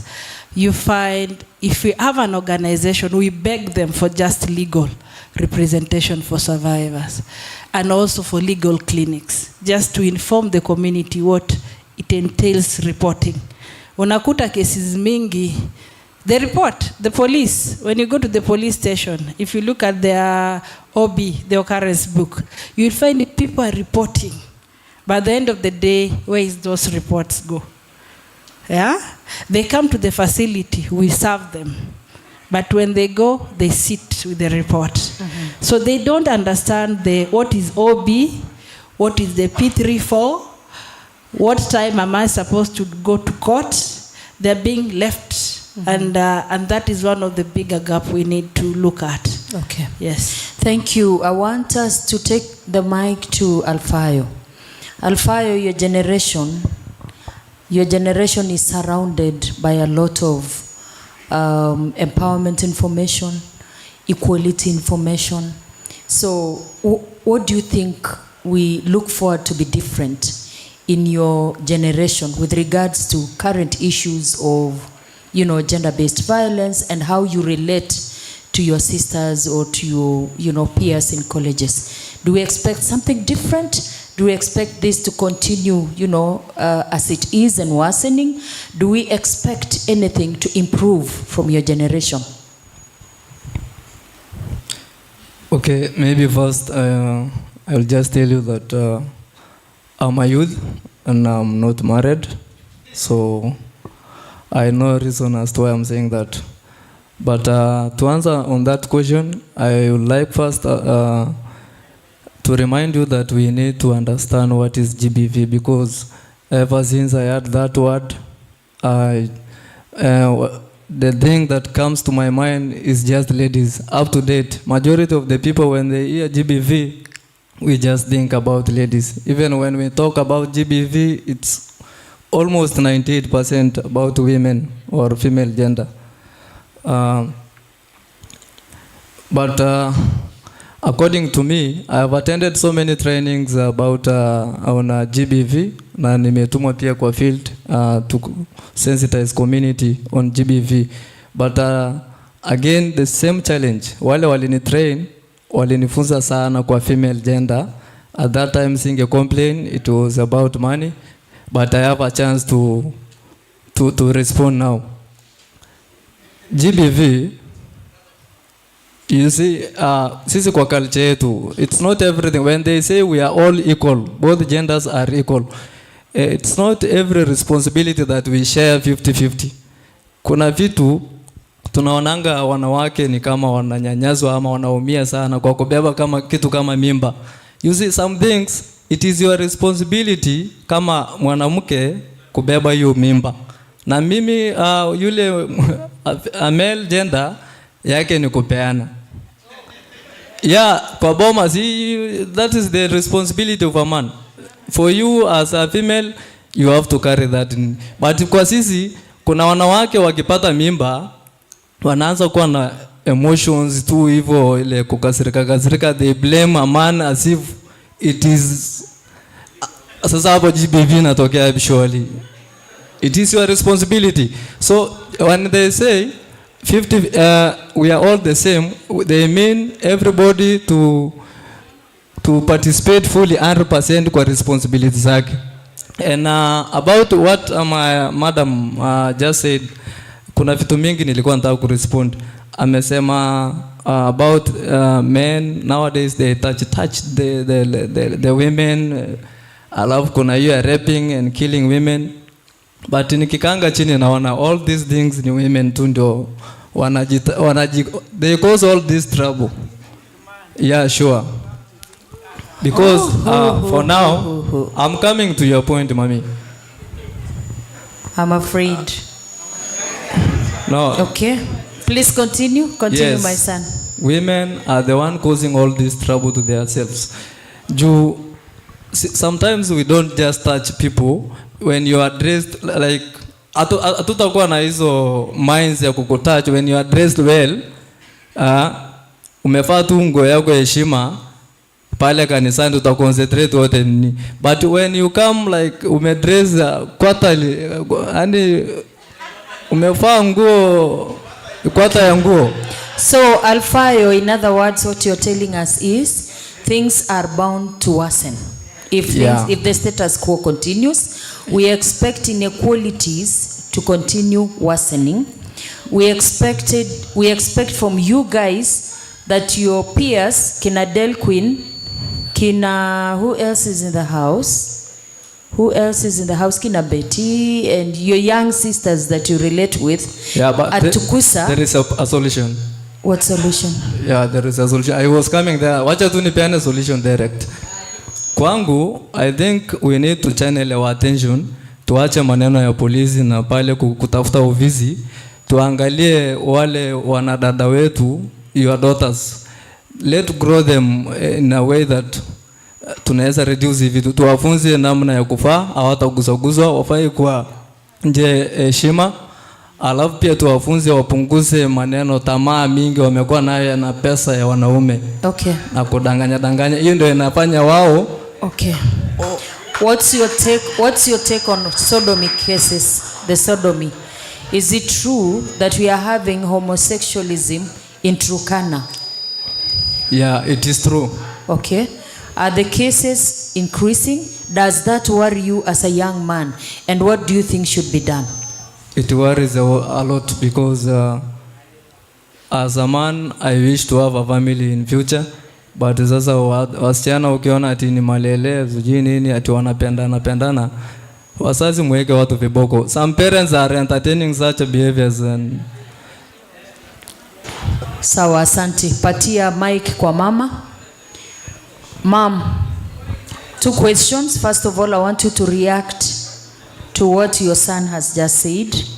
Number 2, I want you to tell us what your observation has been with regards to women empowerment and men and women relationships since, those years of your time and where we are, and what do you see the future holding for us? Thank you, Susan. First, I want to say Turkana is leading in the country in terms of GVV. We are at 42%, and the national grade is 34%. So we are leading. As usual, we are leading in all those bad things. So, my son here, as he was talking, I was looking at him. He's supposed to be nurturing the young girls that is with them in college. He's supposed to be a nurturer. So that you can grow together and marry one another because you have lived well. But now there is an issue that is really developing in Turkana. We are getting a lot of girls, a lot of early pregnancy. And you find these young men, somebody is not even ashamed to pregnant 5 girls. And then they really don't care about those children. They sire the children. Recently I had a case in my house where a daughter of my watchman was pregnant by a boy who they play football together. We have a football team in Aguamekwi. So the watchman did not even tell me was going to the children department. You know what this man did? He went and bribed the children department, the children officer, and the old man was told, enda ufanye DNA, ndio ukuje, ndio tujue huyu mtoto ni awi kijana. So can you imagine an old man, mtu ambaye anapata ile kazi pesa ya watchman, anaambiwa hivyo aende afanye DNA. So surely, as a gender person, can we be realistic? Can we speak the truth? Kwa sababu wewe kijana ukikataa ile mabaya ambayo unafanya na wasichana wakatae, sisi tutaenda wapi? Sisi tunalia kama wamama kwa sababu nyinyi mnajimaliza. Maisha yenu iko hatarini. Kama tunapata 65% dropout ya wasichana kwa shule kwa sababu ya pregnancy ambayo baba zao hawako. Kuna mama alikuwa amesema kwa nini kijana anafungwa kama amedhulumu mtoto ya miaka 18 ama mtoto ya miaka 15. Huyo kijana ameachwa, ameendelea, ameenda kwa mwingine. Surely sisi kama community tunaenda wapi? Because we are the very high place. Susan ameuliza hapo kitambo, the years we have lived, what was happening in the Turkana community? Today, if I'm asked, what can I do today? I would even go back to the old traditional method of Turkana that made the Turkana girl to be a truthful woman. Kolona idone yonyota yonga apedanga bwes keario toawi anifa nyonge talio nyeune koko apedanga bwelwa talio tamara koko ni mere kang talio. And that made the Turkana girls to be very responsible. Wangeweza kusasa watoto ovyo, lakini leo hii culture kezaki mwanara woni musungui, kezaki mwanala maringa kura musungui, nyeki pupi ngoni nga Pedro nga kura ta itoyo, nyeki pupi nga kura ta payo, hatolto uwe biadin ke janalu kota orekezi mekezi kaneni, hatolto orekezi na je mekezi kaneni. Kweli ejoko nga kura ngona alo clothing ngoni krangu Turkana kiyeri ngoni kweli, kwa sababu toka na nyouni ngatetea ngaberu tonyo watitata ingilio nyopa guroro ngoni ngakurona yok na iteni na lo to mama nyongi chani yok nyoaya ongi chanlu. Is it the culture that we have left behind? Kalmori kola nga musungu tamakana ede iwozo kwa zikweli alo yakadhes ni yakadhes lo culture musungui ni yakadhes lo kus ipana kidingine. You don't even know whom you are. You cannot tell what you are doing. Kejok nyeza nga kurona na mudu alom ngoni dang kiboikana kela itani boikane orekenta iko kwa na weekend ilicha yo iko of the absent living fathers. They are dead in a way because they are not taking care of their children. Achamit kolo Turkana ite iko kunikeng. Achamit bala iko kunika na ifanya de betar. Dai nkiloko lua uye moitai nyemistonga berkech. Erikuni raya ita berkech. Ya uteni ya tinga takad tamakana kenga takna itane ne deka. Kachana itane tani kana kara itane. Nua uye moit. E gogo ngari kwa beru amara tani kana kara beru amar nyang chana beru kana. Nyorno kwa sababu the two of us are supposed to live together. The two of us are supposed to nurture our family, our children. Kile muni kolonga na kuj alimbe lornye kana ale muni akutama meta kaberai kengara kinozi kekile. In gender we say we compensate one another. We have to live together as a team. Lakini tokana na ite yu amara kaureke ateni kokwenya dongine nikai koku nyo tokana nyo kwa sababu ni clothing one.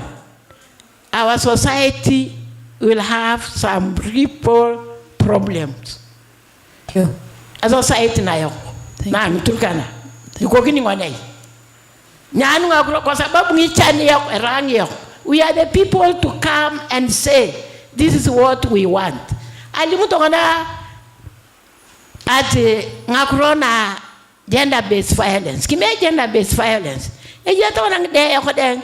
She was telling me the other day there are about 500 homosexuals. They are homosexuals. There are about 500. Yene Turkan. Kebangon ngakurong nai. Ngaka paikin to kono ngakurong na. Kasodomi. Ngaka paikin ngon. Paikin ngon ngedel pedru. Paikin lu dapa. Paikin ngaber koringkilio. Ngakuro yakong na. Asante sana, Mom. I just, because of time, this conversation is very important. And one of the gaps that I'm also realizing is we needed an old man in that seat so that he can speak from a point of a father. What do fathers think of all these children that are born, they are left in their homes, no, fathers are not responsible, daughters continue bringing them, and every now and then. We also understand that perspective. So I want to take it in 2 minutes. Madam Phoebe, in 2 minutes. I just want you to put forth what are some of the remedies or recommendations for all the challenges that we are facing in gender and women empowerment space. Thank you. Thank you, Susan. I think one is at the grassroots level, we need to start awareness. And when we start awareness, we support those actions that we've put in place through the different awareness intervention methods. Number 2, we cannot be having a discussion about GBV, which largely affects women and girls, but we don't want to ignore that it affects men and boys, without engaging men and boys through an accountable practice. We get men to become allies to support efforts in ending violence against women and girls. Number 3, we need to relook into our policies. It's quite unfortunate that the gender policy and the SGBV policy has been pending for almost 5 years now. What is the role of our legislative assembly? In terms of budgeting, do we keep these things in mind? Because at the end of the day, government becomes the custodian of all these issues. And finally, we need to accept that much as our cultural practices are good, we celebrate the spirit of Ateker and Tobonglore, we need to challenge harmful cultural practices. Thank you. Harmful cultural practices, meaning it's not all the practices that are actually bad, but there are those that are harmful. I want to bring this to a close by welcoming, or rather inviting, the voices of the policymakers in the room and the seniors in the room. Just 3 people. His Excellency, Your Excellency DG, I would want to hear from you all that has been said. The Speaker, I want to hear from you what has been said. Speaker Emeritus, I also want to hear your views. I saw you getting aggrieved by the 8-month defilement of a child in Turkana, and then the sodomization, and then Mzee Imana. So we can start with Mzee Imana.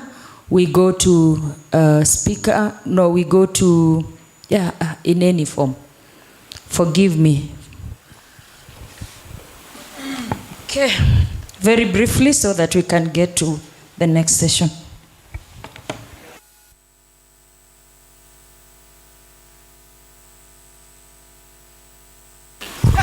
Hello.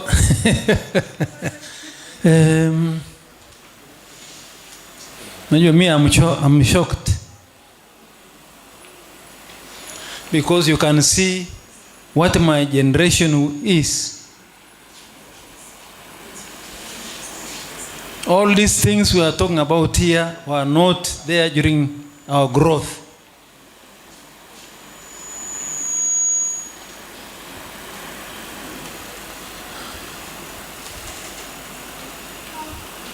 But before I say anything,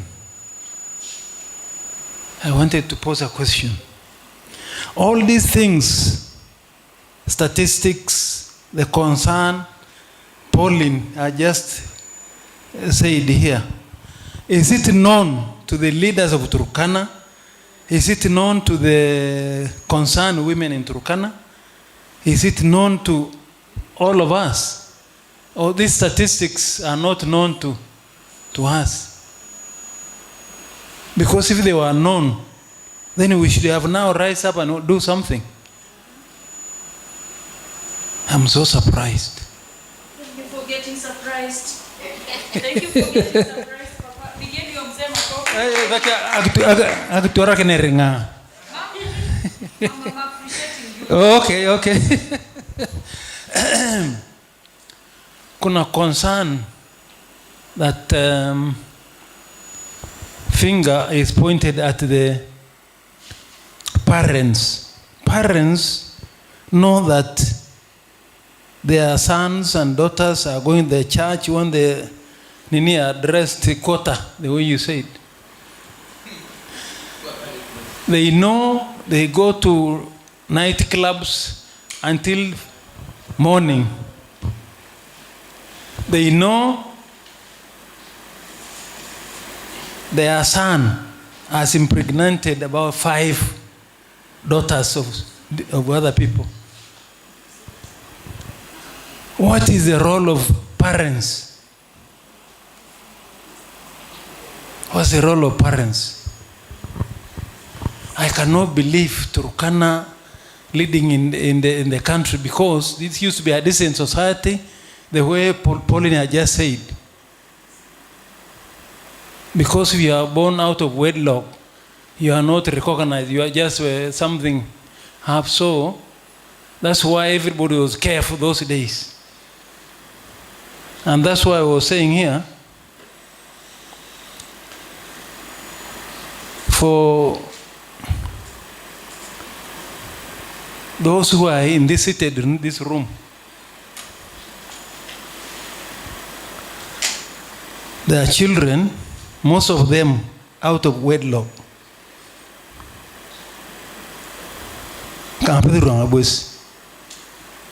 Kama ni kalapatan. Unupito atamari ngide lueri kitoke den catch.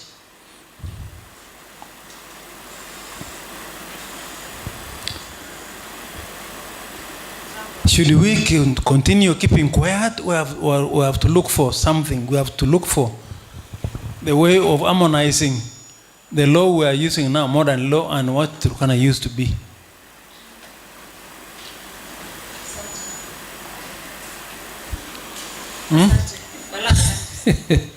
Pigia mzee makofi tafadhali DG for your comments.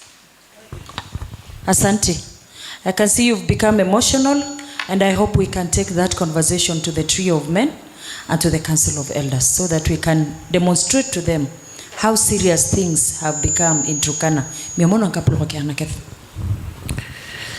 Thank you so much. It's a very interesting topic, and I have a first-hand experience. When I was working for Catholic Justice and Peace Commission, I encountered 3 serious cases. Case number 1 was from Takwel, where a man plucked off 6 teeth from his wife. And I'm told that during that time, neither the man or the woman understood what was the cause. And that was a matter that I did talk to the woman. I said, this is a serious matter. After she realized that the husband was going to be jailed for 7 years, she turned around and accused us, that is CJPC, for inciting her to, so that, you know, I personally support reconciliation. I support restorative approaches to mitigating challenges within families. The second case was a case that happened in Lokitang, where one of the elected members of Turkana County Council sexually assaulted a woman, and in the circumstance, he thought that the woman was dead. When I got the information, I went there, and then I found that the woman was actually in coma, and she survived the attack. I told the magistrate then that we have an interest in that matter, and the evidence of this individual was very important. And instead, that guy was fined 4,000 Kenya shillings. We did apply for review of sentence, and he was jailed for 3 years. And I used to go to the JK prison to make sure that he's there. The third case, we went for Lenten campaign, and the theme for the Lenten campaign that year was protection of family, children. And when we were in Oropoi, there were 9 children, and I swear to God, if those kids were bigger, they were less than 13 years, and they had children.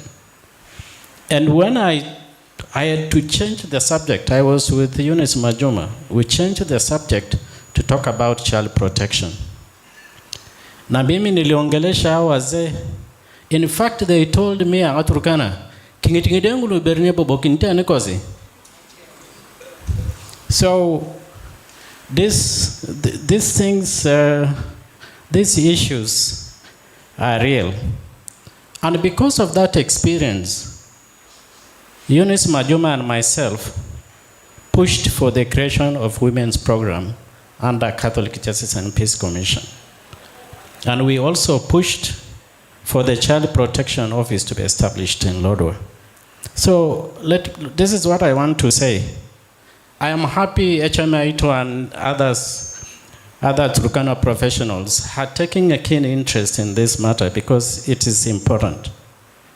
We are in an era where, after sex revolution in the United States and spread out, we have also moved and adopted hip-hop culture so very fast. We have social media influences.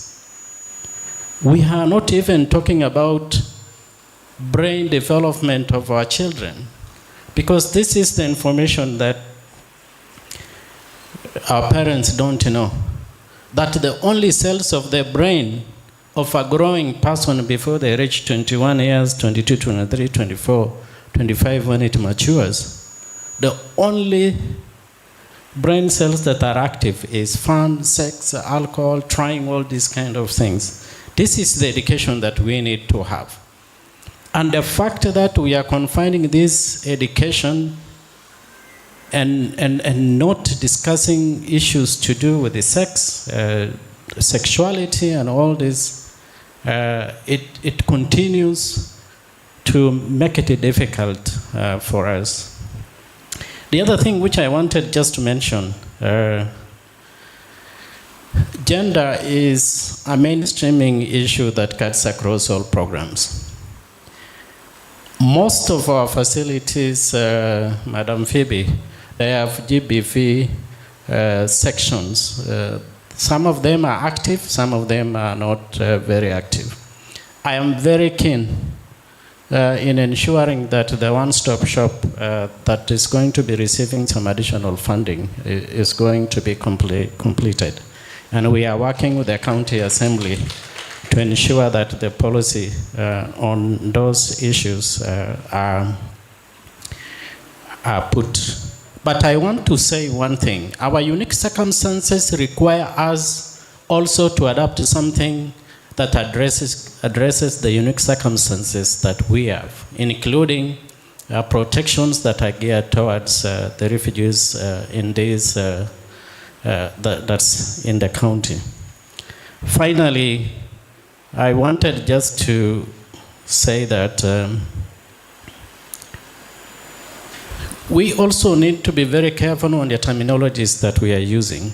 Last month, I was in a conference where we were talking intersection between health, gender, and there was a word that was again introduced to call gender apartheid. So we really have to be very careful on what do these words mean. Are we now going to drop infanticide and then begin to talk about gender apartheid? And what does that really mean? And these are the conversations that are being pushed. So we also need to contextualize how we address issues to do with early marriages, whatever we are talking about, child abuse, sexual offenses, forced marriages. But also the most often the aspect that is not being talked about is misuse of social media for stalking. And that is really something that we need, and the young people need to take this very seriously. That unless we are guided in terms of how we utilize our social media, we'll keep on trying. And right now, all the apps are mimicking exactly what you are attuned to.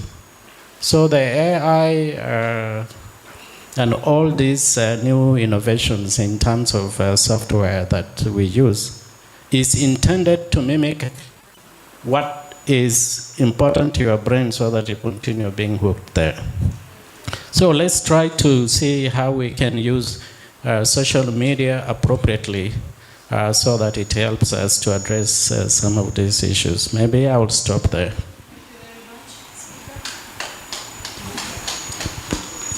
Thank you very much. I'll also have a few things to say. One is my growing experience. When I grew up and went to secondary school, parents were giving us special attention. Milk tea was given to somebody who is in secondary school. Chapati, hiyo unaambiwa angalia huyo kijana wa shule, huyo kijana wa secondary who were given, tulikuwa tunapatiwa ile attention ile inafaa. So there was that attachment to children or people who have gone to secondary school. But the attention ama the behavior, tabia ya wale walikuwa wameenda shule, ilikuwa mtu anakuja nyumbani kwa ile saa inahitajika. Pombe haikuwa kitu ya kawaida. Kukuja kwa wakati yangu ya kufanya kazi ya walimu, I confronted a number of cases. Mahali unaona mtoto leo anakuja anafaa viatu ile ya watu wasema, unauliza hii imetoka wapi? You want to arrest that situation. Hii viatu umetoa wapi? Hii nguo mpya umetoa wapi? Wengine wanakuambia hii ndio vile imekuja. Unaita mzazi, unauliza mzazi, hii mtoto wako ni kama kuna mali anatoa hivi vitu, alafu mzazi anakuambia yaki yote wanako okay. Na magari abera tingete kimia na anyu ne kaninda kwani ikonia. Hiyo inakufunja moyo kama mzazi ama kama mwalimu. Kitu ya pili, sisi Waturkana tunapenda kuiga vitu ya kigeni.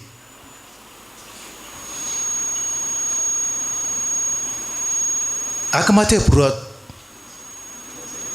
akipanya kad nyai ngitunga ipanya tingkilio ko ngaberu keja kad Turkana maga. Lakini urkauni ya lo Turkan ipanya ikilio kad kipanya beru kad eyi akuduanga hayang odanga hali nyemi ada bernika dia uni ada bernika.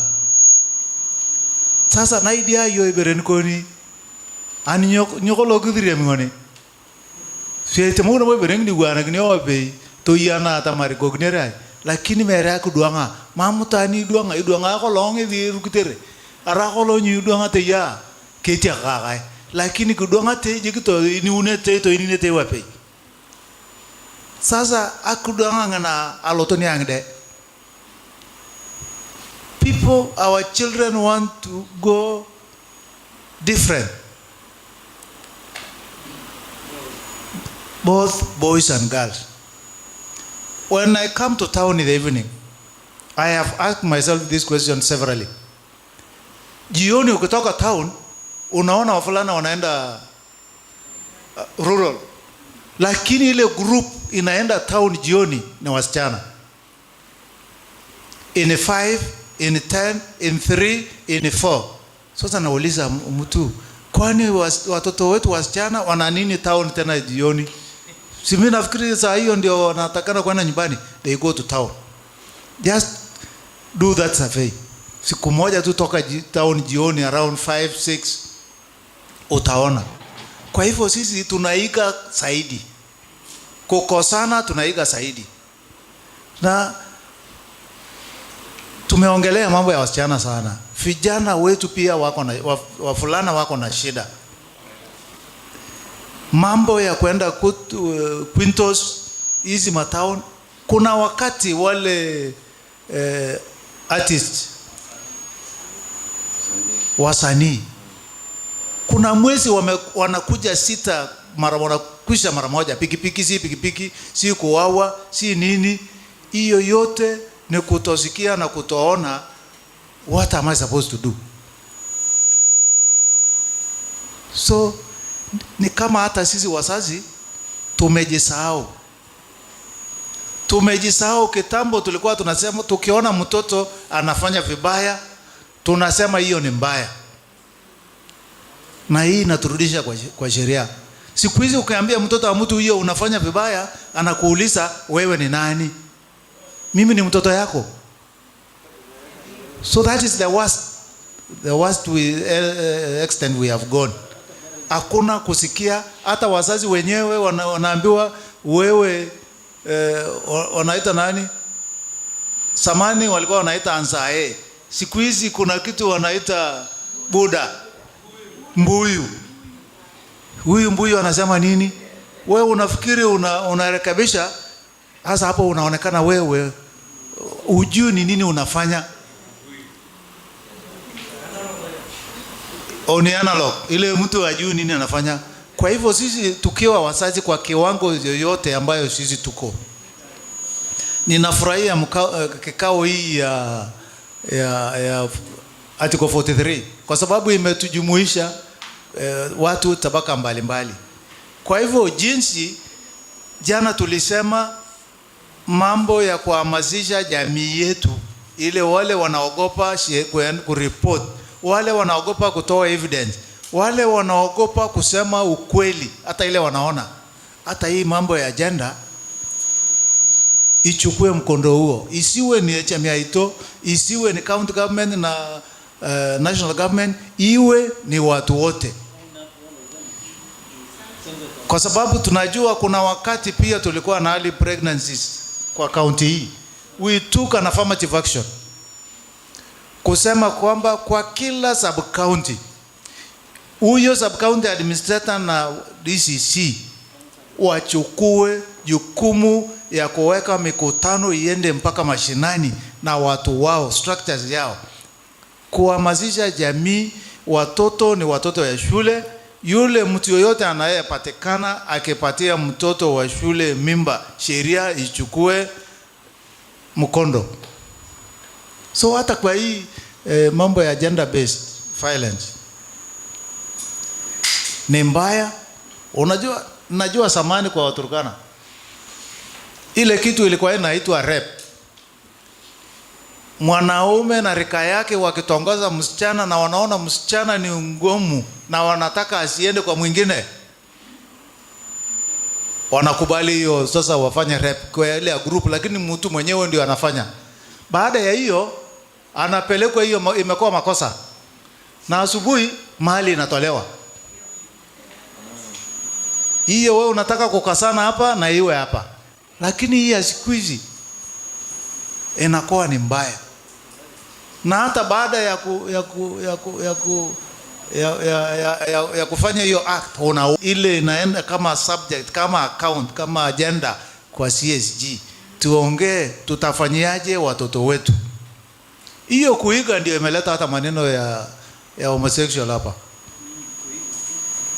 Ile kitu ukiambia Mturkana anatapika. Ati siku hizi kuna wengine wanaona kama ni kitu ya kujifunia. Hiyo ni mbaya.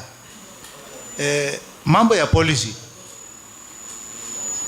hiyo policy imesumbua. Hata wakati yangu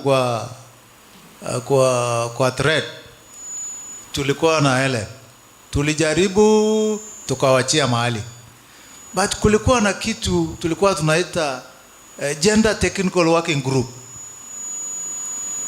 Ile inajumuisha director ya serikali kuu na serikali ya kaunti, na kujumuisha wale washikadau wengine ambao wanashughulika na mambo ya jinsia, ili kuangalia ni nini tunaweza kufanya ili policy hiyo iweze kuona jua siku moja. Wakati nilipojiunga na assembly, hiyo ndio ilikuwa kitu moja tuliongea na Susan, na tukafuata, tukajua mali iko. So tulikuwa tunaulizana tutafanyaje, itakuwaje mambo ya assembly. Mimi kazi yangu ni kuongoja ile kitu inakuja kwa assembly. Siwezi tafutana huko msituni, hata SS1 anajua. Hawezi tafuta huko, siwezi tafuta huko mpaka ikuja wapi. That is the procedure. Nikienda kutafuta huko iko interest. Na siku hizi kila mahali, if you do that, utaulizwa huko na interest gani? Kwa nini? So hata sisi kama assembly tunangoja. It is an issue even with us. Kwa sababu kuna vitu huwezi fanya bila hiyo policy. Huwezi, hata kama ni pesa, huwezi patiwa pesa bila hiyo policy. Kwa hivyo, kama kuna washikadau wako hapa, wasaidie hiyo ministry, wasaidie ministry, policy ifike kwetu, tusaidiane tena, tuone tumeweza kupitisha. Bure tukikaa vile tunakaa, itakuwa ni ngumu kujisaidia. Kwa gender based violence, tunaongea mambo ya rescue centers. Ninajua kuna organization na serikali, kuna centers ile wameanza. Ingawa siwezi jua saa hii, Ellen kulikuwa ile anakuwa Mekwe, ile ilikuwa kwa mission. I know before I left there was struggle. Mission ilisema mutafute mahali, sijui kama iko. Then kuna center Mama Joyce alijenga huko na Taparakagono. That is a waste. That is a wasted facility. Mimi ningeomba tuweze kutumia hii jinsia, tuweze kuongea na women rep, tuone kama anaweza kudonate hiyo center. Kama kuna improvement, tuone nini improvement gani inaweza kufanywa, either yeye afanye ama ministry ifanye, so that ifanyike. Vile iko haisaidii na pesa ilitumika. Nafikiri hapo itakuwa imesaidiana. Nafikiri kufikia hapo, mimi nasema hii vitu, mambo ya gender based violence inahitaji affirmative action. Hiyo anything coming with gender based violence, mambo ya gender, na iwe yote the same way kama ile ya legal empowerment ya watu, ili waweze kujua haki yao. Let's do it as an activity. Hata kama ni mkutano, hata kama ni kupigana, hata kama ni kuweka zile mikutano ya hadhara, hata kama ya youth peke yao, waweze kuongelea what is happening. Kwa sababu wote tuko na vijana, tuko na wasichana, na ndio wanaharibika, wanajaribu, lakini inarudi kwetu. Asanteni.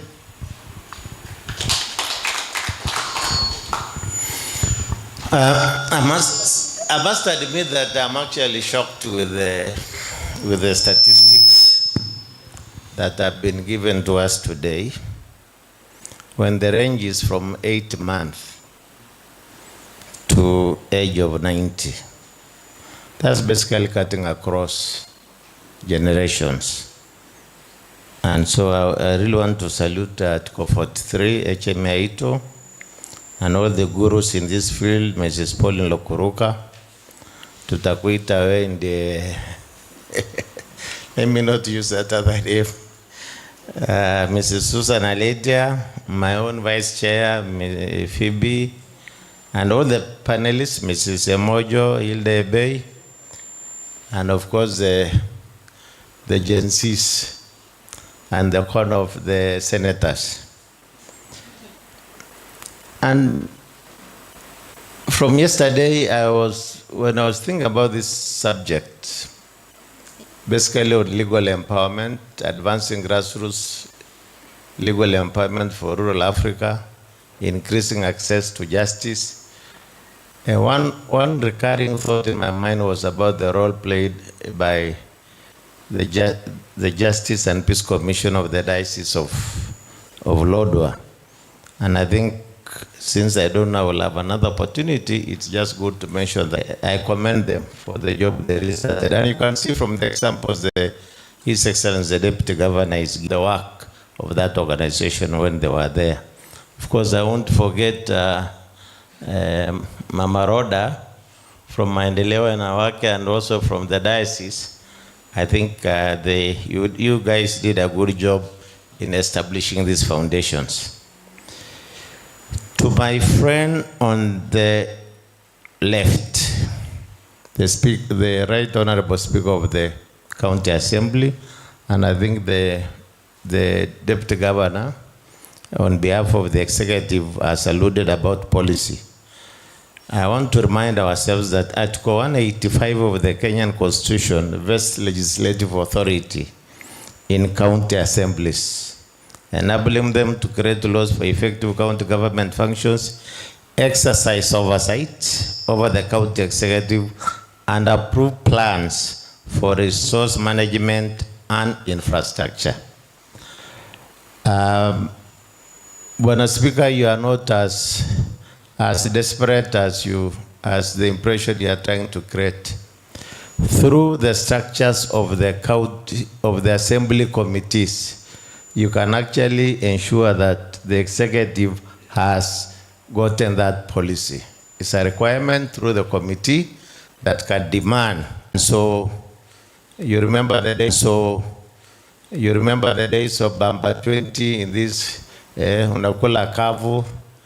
You know, in one particular case, I was wrongly implicated as usual on defilement and rape, which were physical actions and nothing to do with political witch hunt.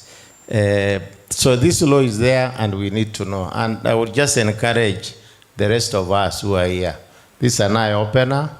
Let's all do our bit that we can to ensure that it reaches out to our people, especially in the rural Turkana. You know, sometimes they easily justify rape as if, you know, the ladies not to know, yes. You are talking about physical violence, you are talking about sexual violence, and as I used to have a poster in my high school,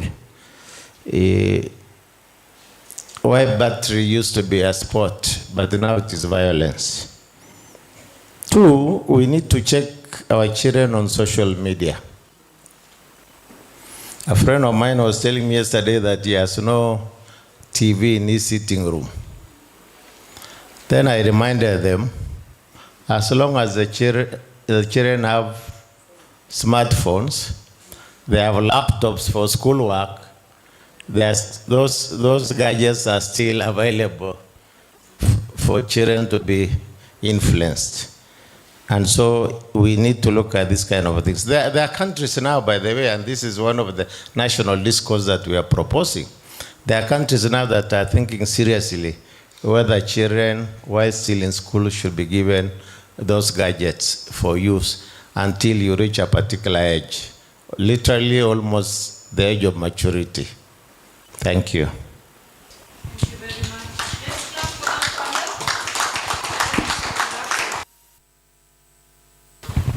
Asanteni sana, please you can break camp. Kidema cha ngasaini kidema si ekean ngolo. That time has not served us very sufficiently, but I hope the partners in the room and government, as well as also Article 43, I'm looking at fault, will be able to secure for us time that will be dedicated to discussion of matters GBV in Turkana County. Because one of the things that has just come to my desk as this discussion was going on is the issue of statutory sex according to someone. That is where older women are relating with young boys. And it is reported that that case is also increasing in our town or in our county. So I hope we will find time, whether it is within this year or next year, where we can mobilize resources and come and dedicate ourselves to discussing this and also coming up with solutions. So having said that, I want to invite the director of Article 43 to move the next session very briefly and then proceed to the closing ceremony. Karibu wakili Nabenyo. Tafadhali tumpigie makofi. Tupigie makofi Nabenyo kwa sababu ya kazi njema. Asante.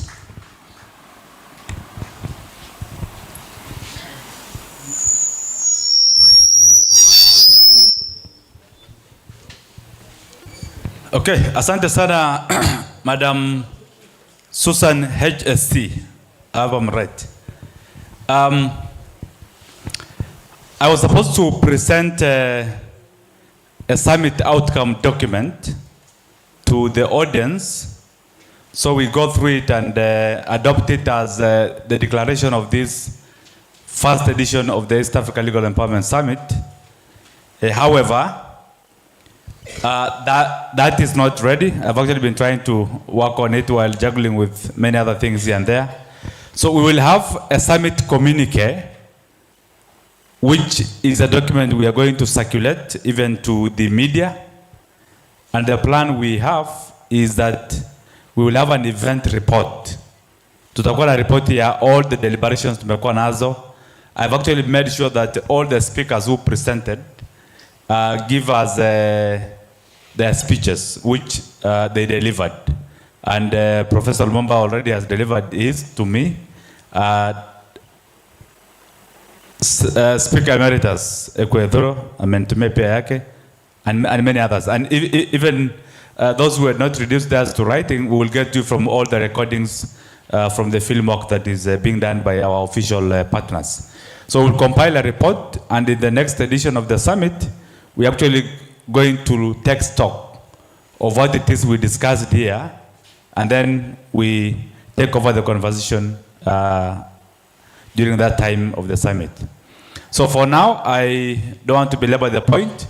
I would like to take it back to the moderators so we can quickly get into the closing ceremony, so we can declare this event officially closed. So let me invite Susan to, Eugene Quach. You heard that voice in the film? This is the guy, okay? So if you need any services about voiceovers and narration, documentaries, this guy is a gem, okay? Asanteni sana. Karibu sana, Eugene. Thank you so much, Ekai Nabenyo. A round of applause for Ekai Nabenyo, the director. Thank you so much. It has been days of great discourse, 2 days, wonderful discourses, conversations indeed. Now listen, we've listened from various people, parties, a conversation that has actually helped us even to bridge the gap between law and the people, the tradition and modern justice, among many other things that we have discussed in this forum, this summit. But as we come to the end and the close of this summit, we have to action some of these things that we have talked about, so that when we come again, the conversation will be to celebrate what we have achieved, and not just to talk about justice again, but to celebrate. Probably Ekai Nabenyo will have an award for the people that have committed themselves to the conversations that we have had here. Now it is upon us, incumbent indeed upon us, to make all this life. Now, ladies and gentlemen, in this moment in time, it is the hour where we call this meeting to the end. And of course, permit me then to welcome His Excellency, Dr. John Eruz, the Deputy Governor, Turkana County. A round of applause and a standing ovation kindly for Dr. John Eruz, the Deputy Governor, County Governor, County of Turkana. Asante.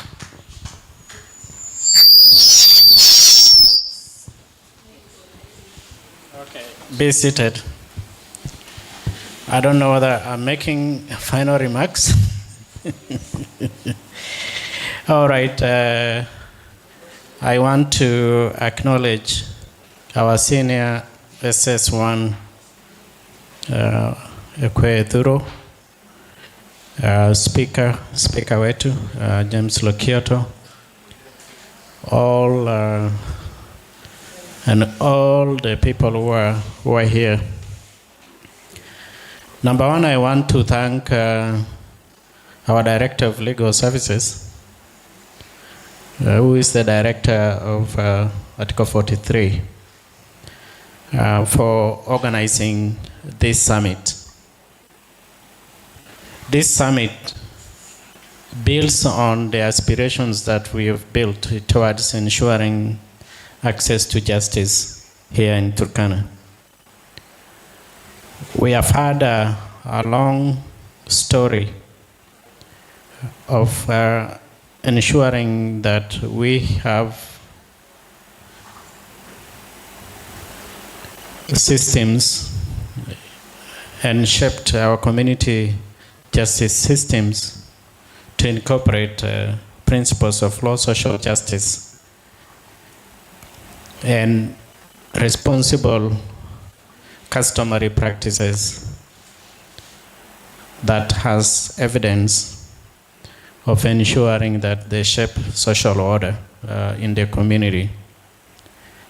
And as I mentioned yesterday, our concept of small claims was borrowed from the small claims, aspects of small claims as is practiced in South Africa, Gashasha courts in Rwanda, and citizen mediation centers in Nigeria.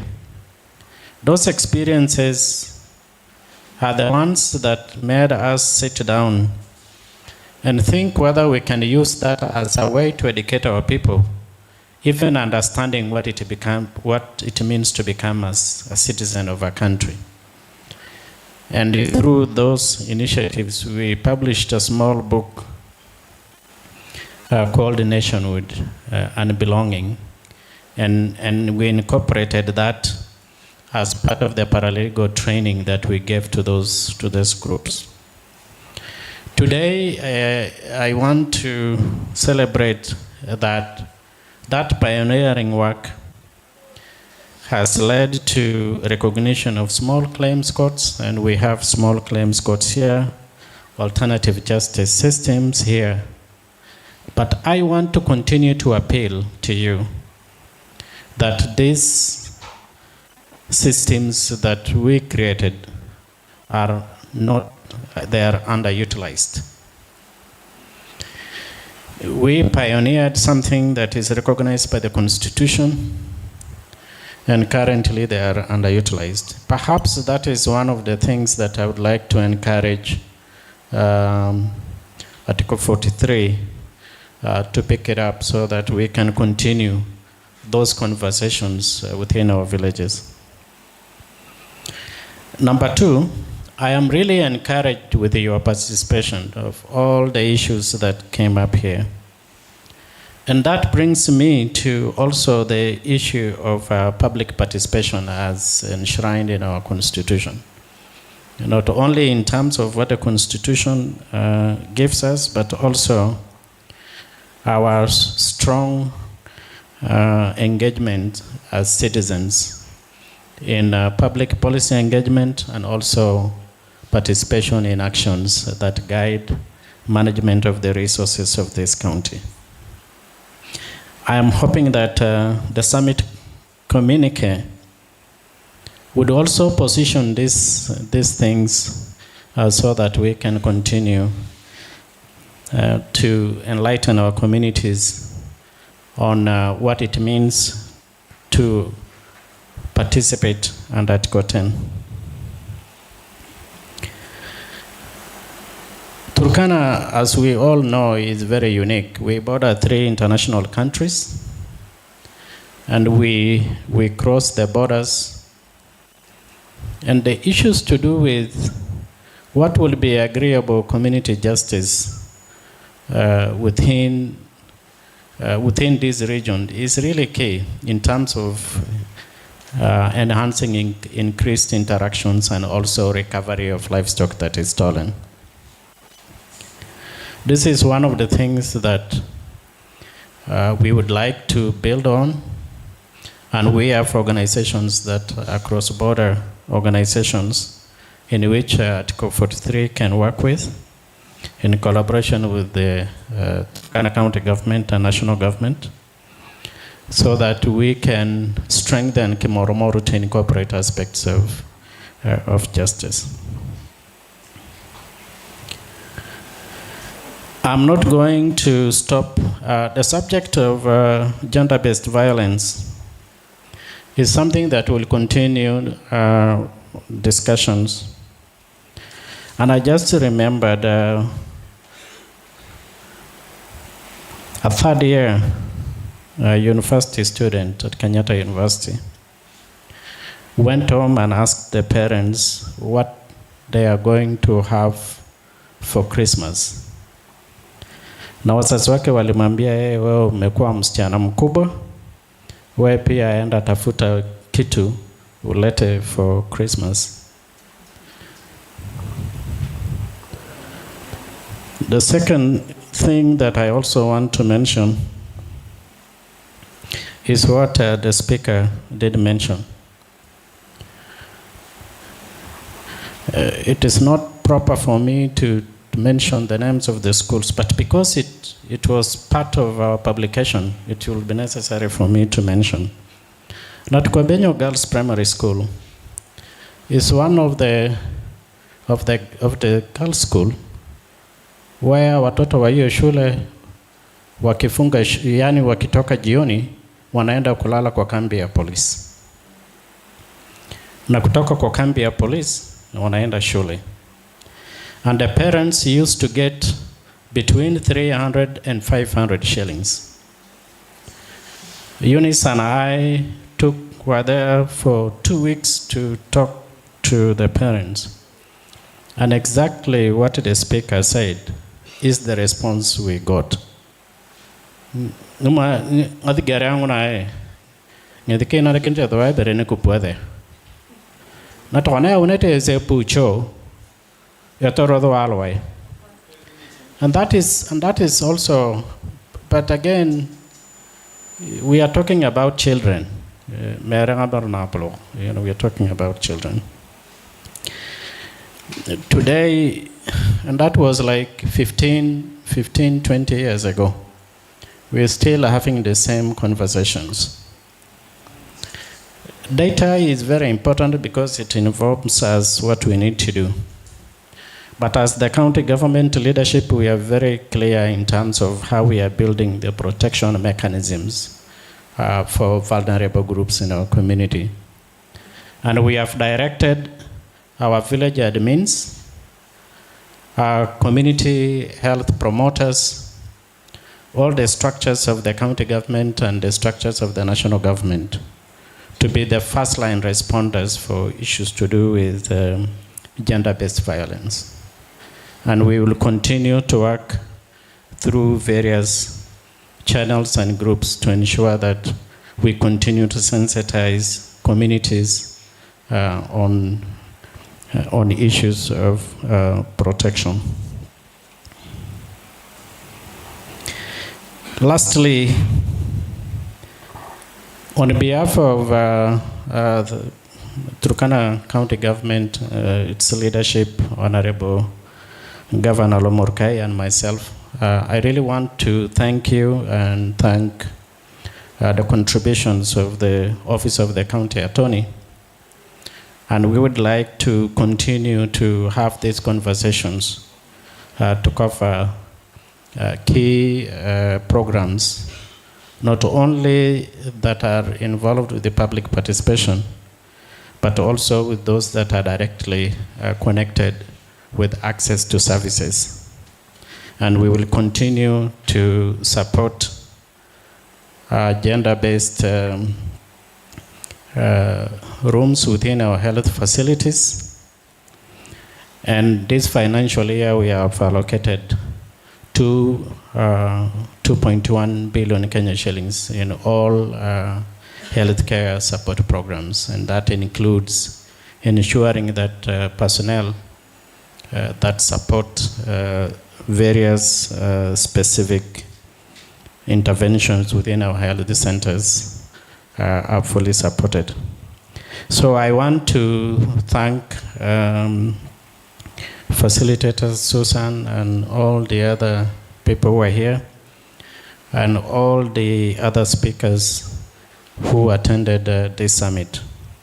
I want to reiterate that we'll work together, and we will continue to build these discussions beyond Turkana County and beyond Kenya, to include our neighbors in Uganda, Southern Sudan, and Ethiopia.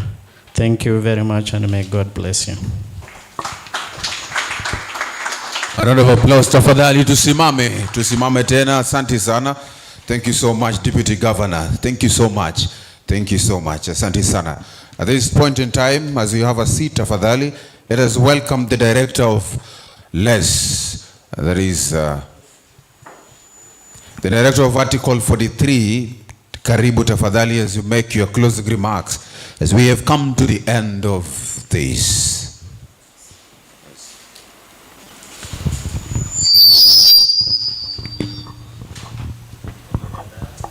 I think Kwach doesn't know that I'm still in public service and protocol matters, so I'm not making closing remarks.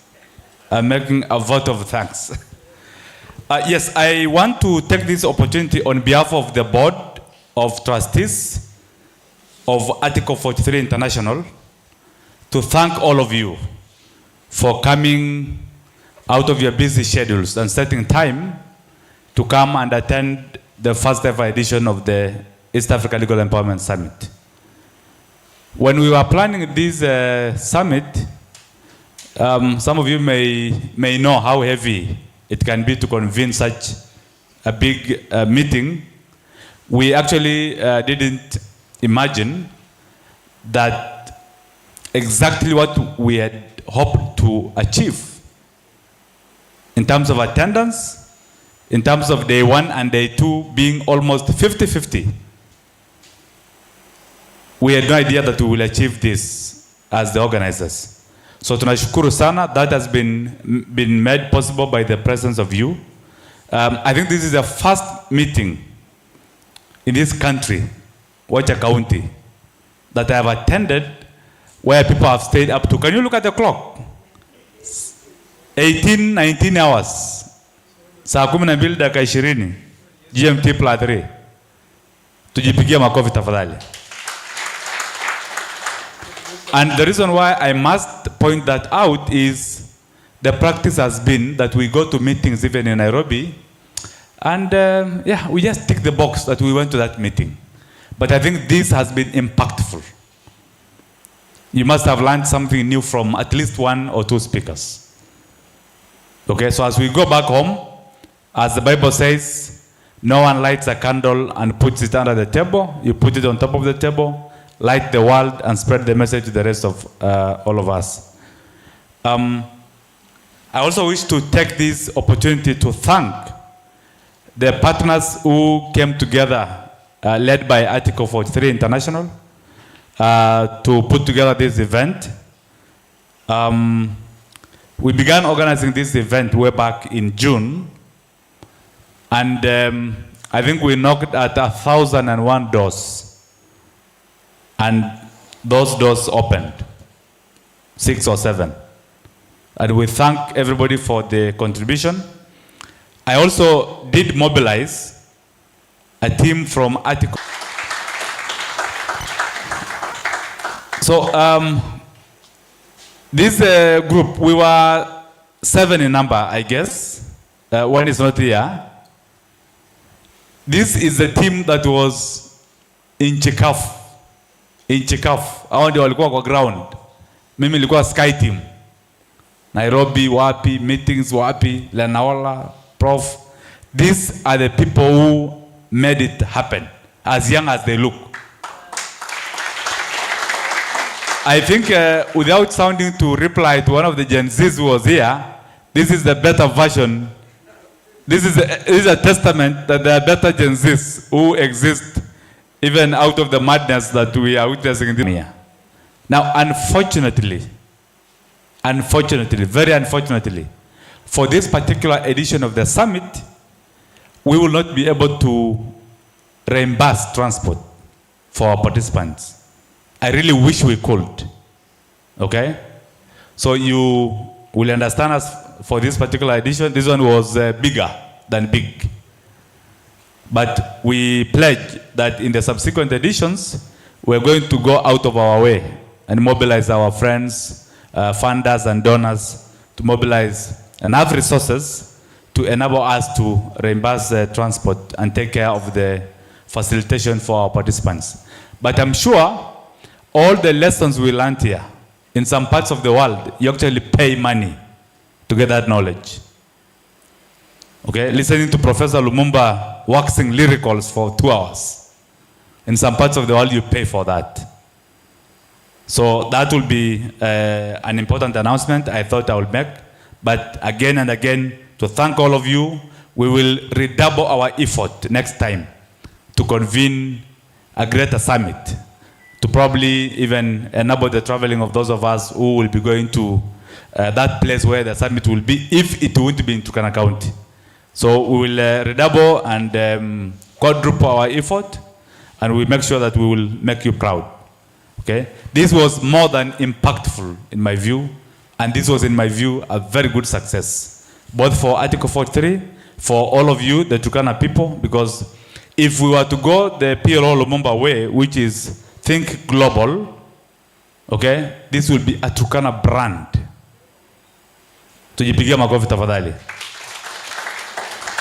And I think one of my very favorite teachers, Mr. Lucas Lokusi, who was here yesterday, and for the first time I disagree with my teacher. He said I'm a genius, but I don't think I'm a genius. I have made, I used to be brilliant, but nowadays I think the brilliance has undergone wear and tear.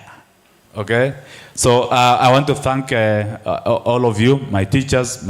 My dad is actually here, my father, Chief Nabejo. The old man will be retiring in the next about 5 years. And he always claims that he is a lawyer without a law degree. Okay? Tumpigie Chief makofi pia. Na mimi naambiange sasa hii ya senior hakuna degree, haijaapproviwa. Si hii ya junior ndio inakubalika na serikali if we were to go to that direction. So asanteni sana, Mungu awabariki. Thank you Eugene Kwach. Thank you Madam Susan Eleta. It is not every other time that you get Susan to come to moderate events. Okay? I thank you so much. Mungu awabariki. Mkirudi manyumbani, tusalimiane kwa wale walibaki manyumbani, na msafiri salama. Mungu awabariki sana. Asanteni.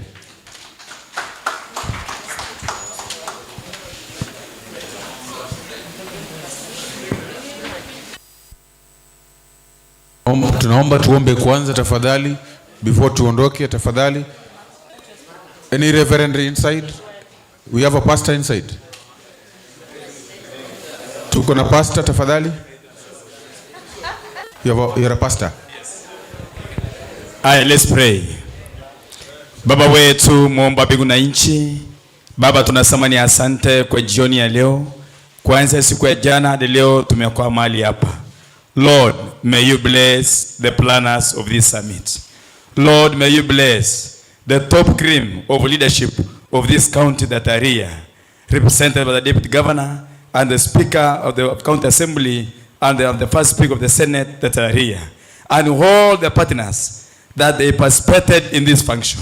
May you bless them. May you guide them. You brought them from far to this county of Turkana. The work that they do here, God,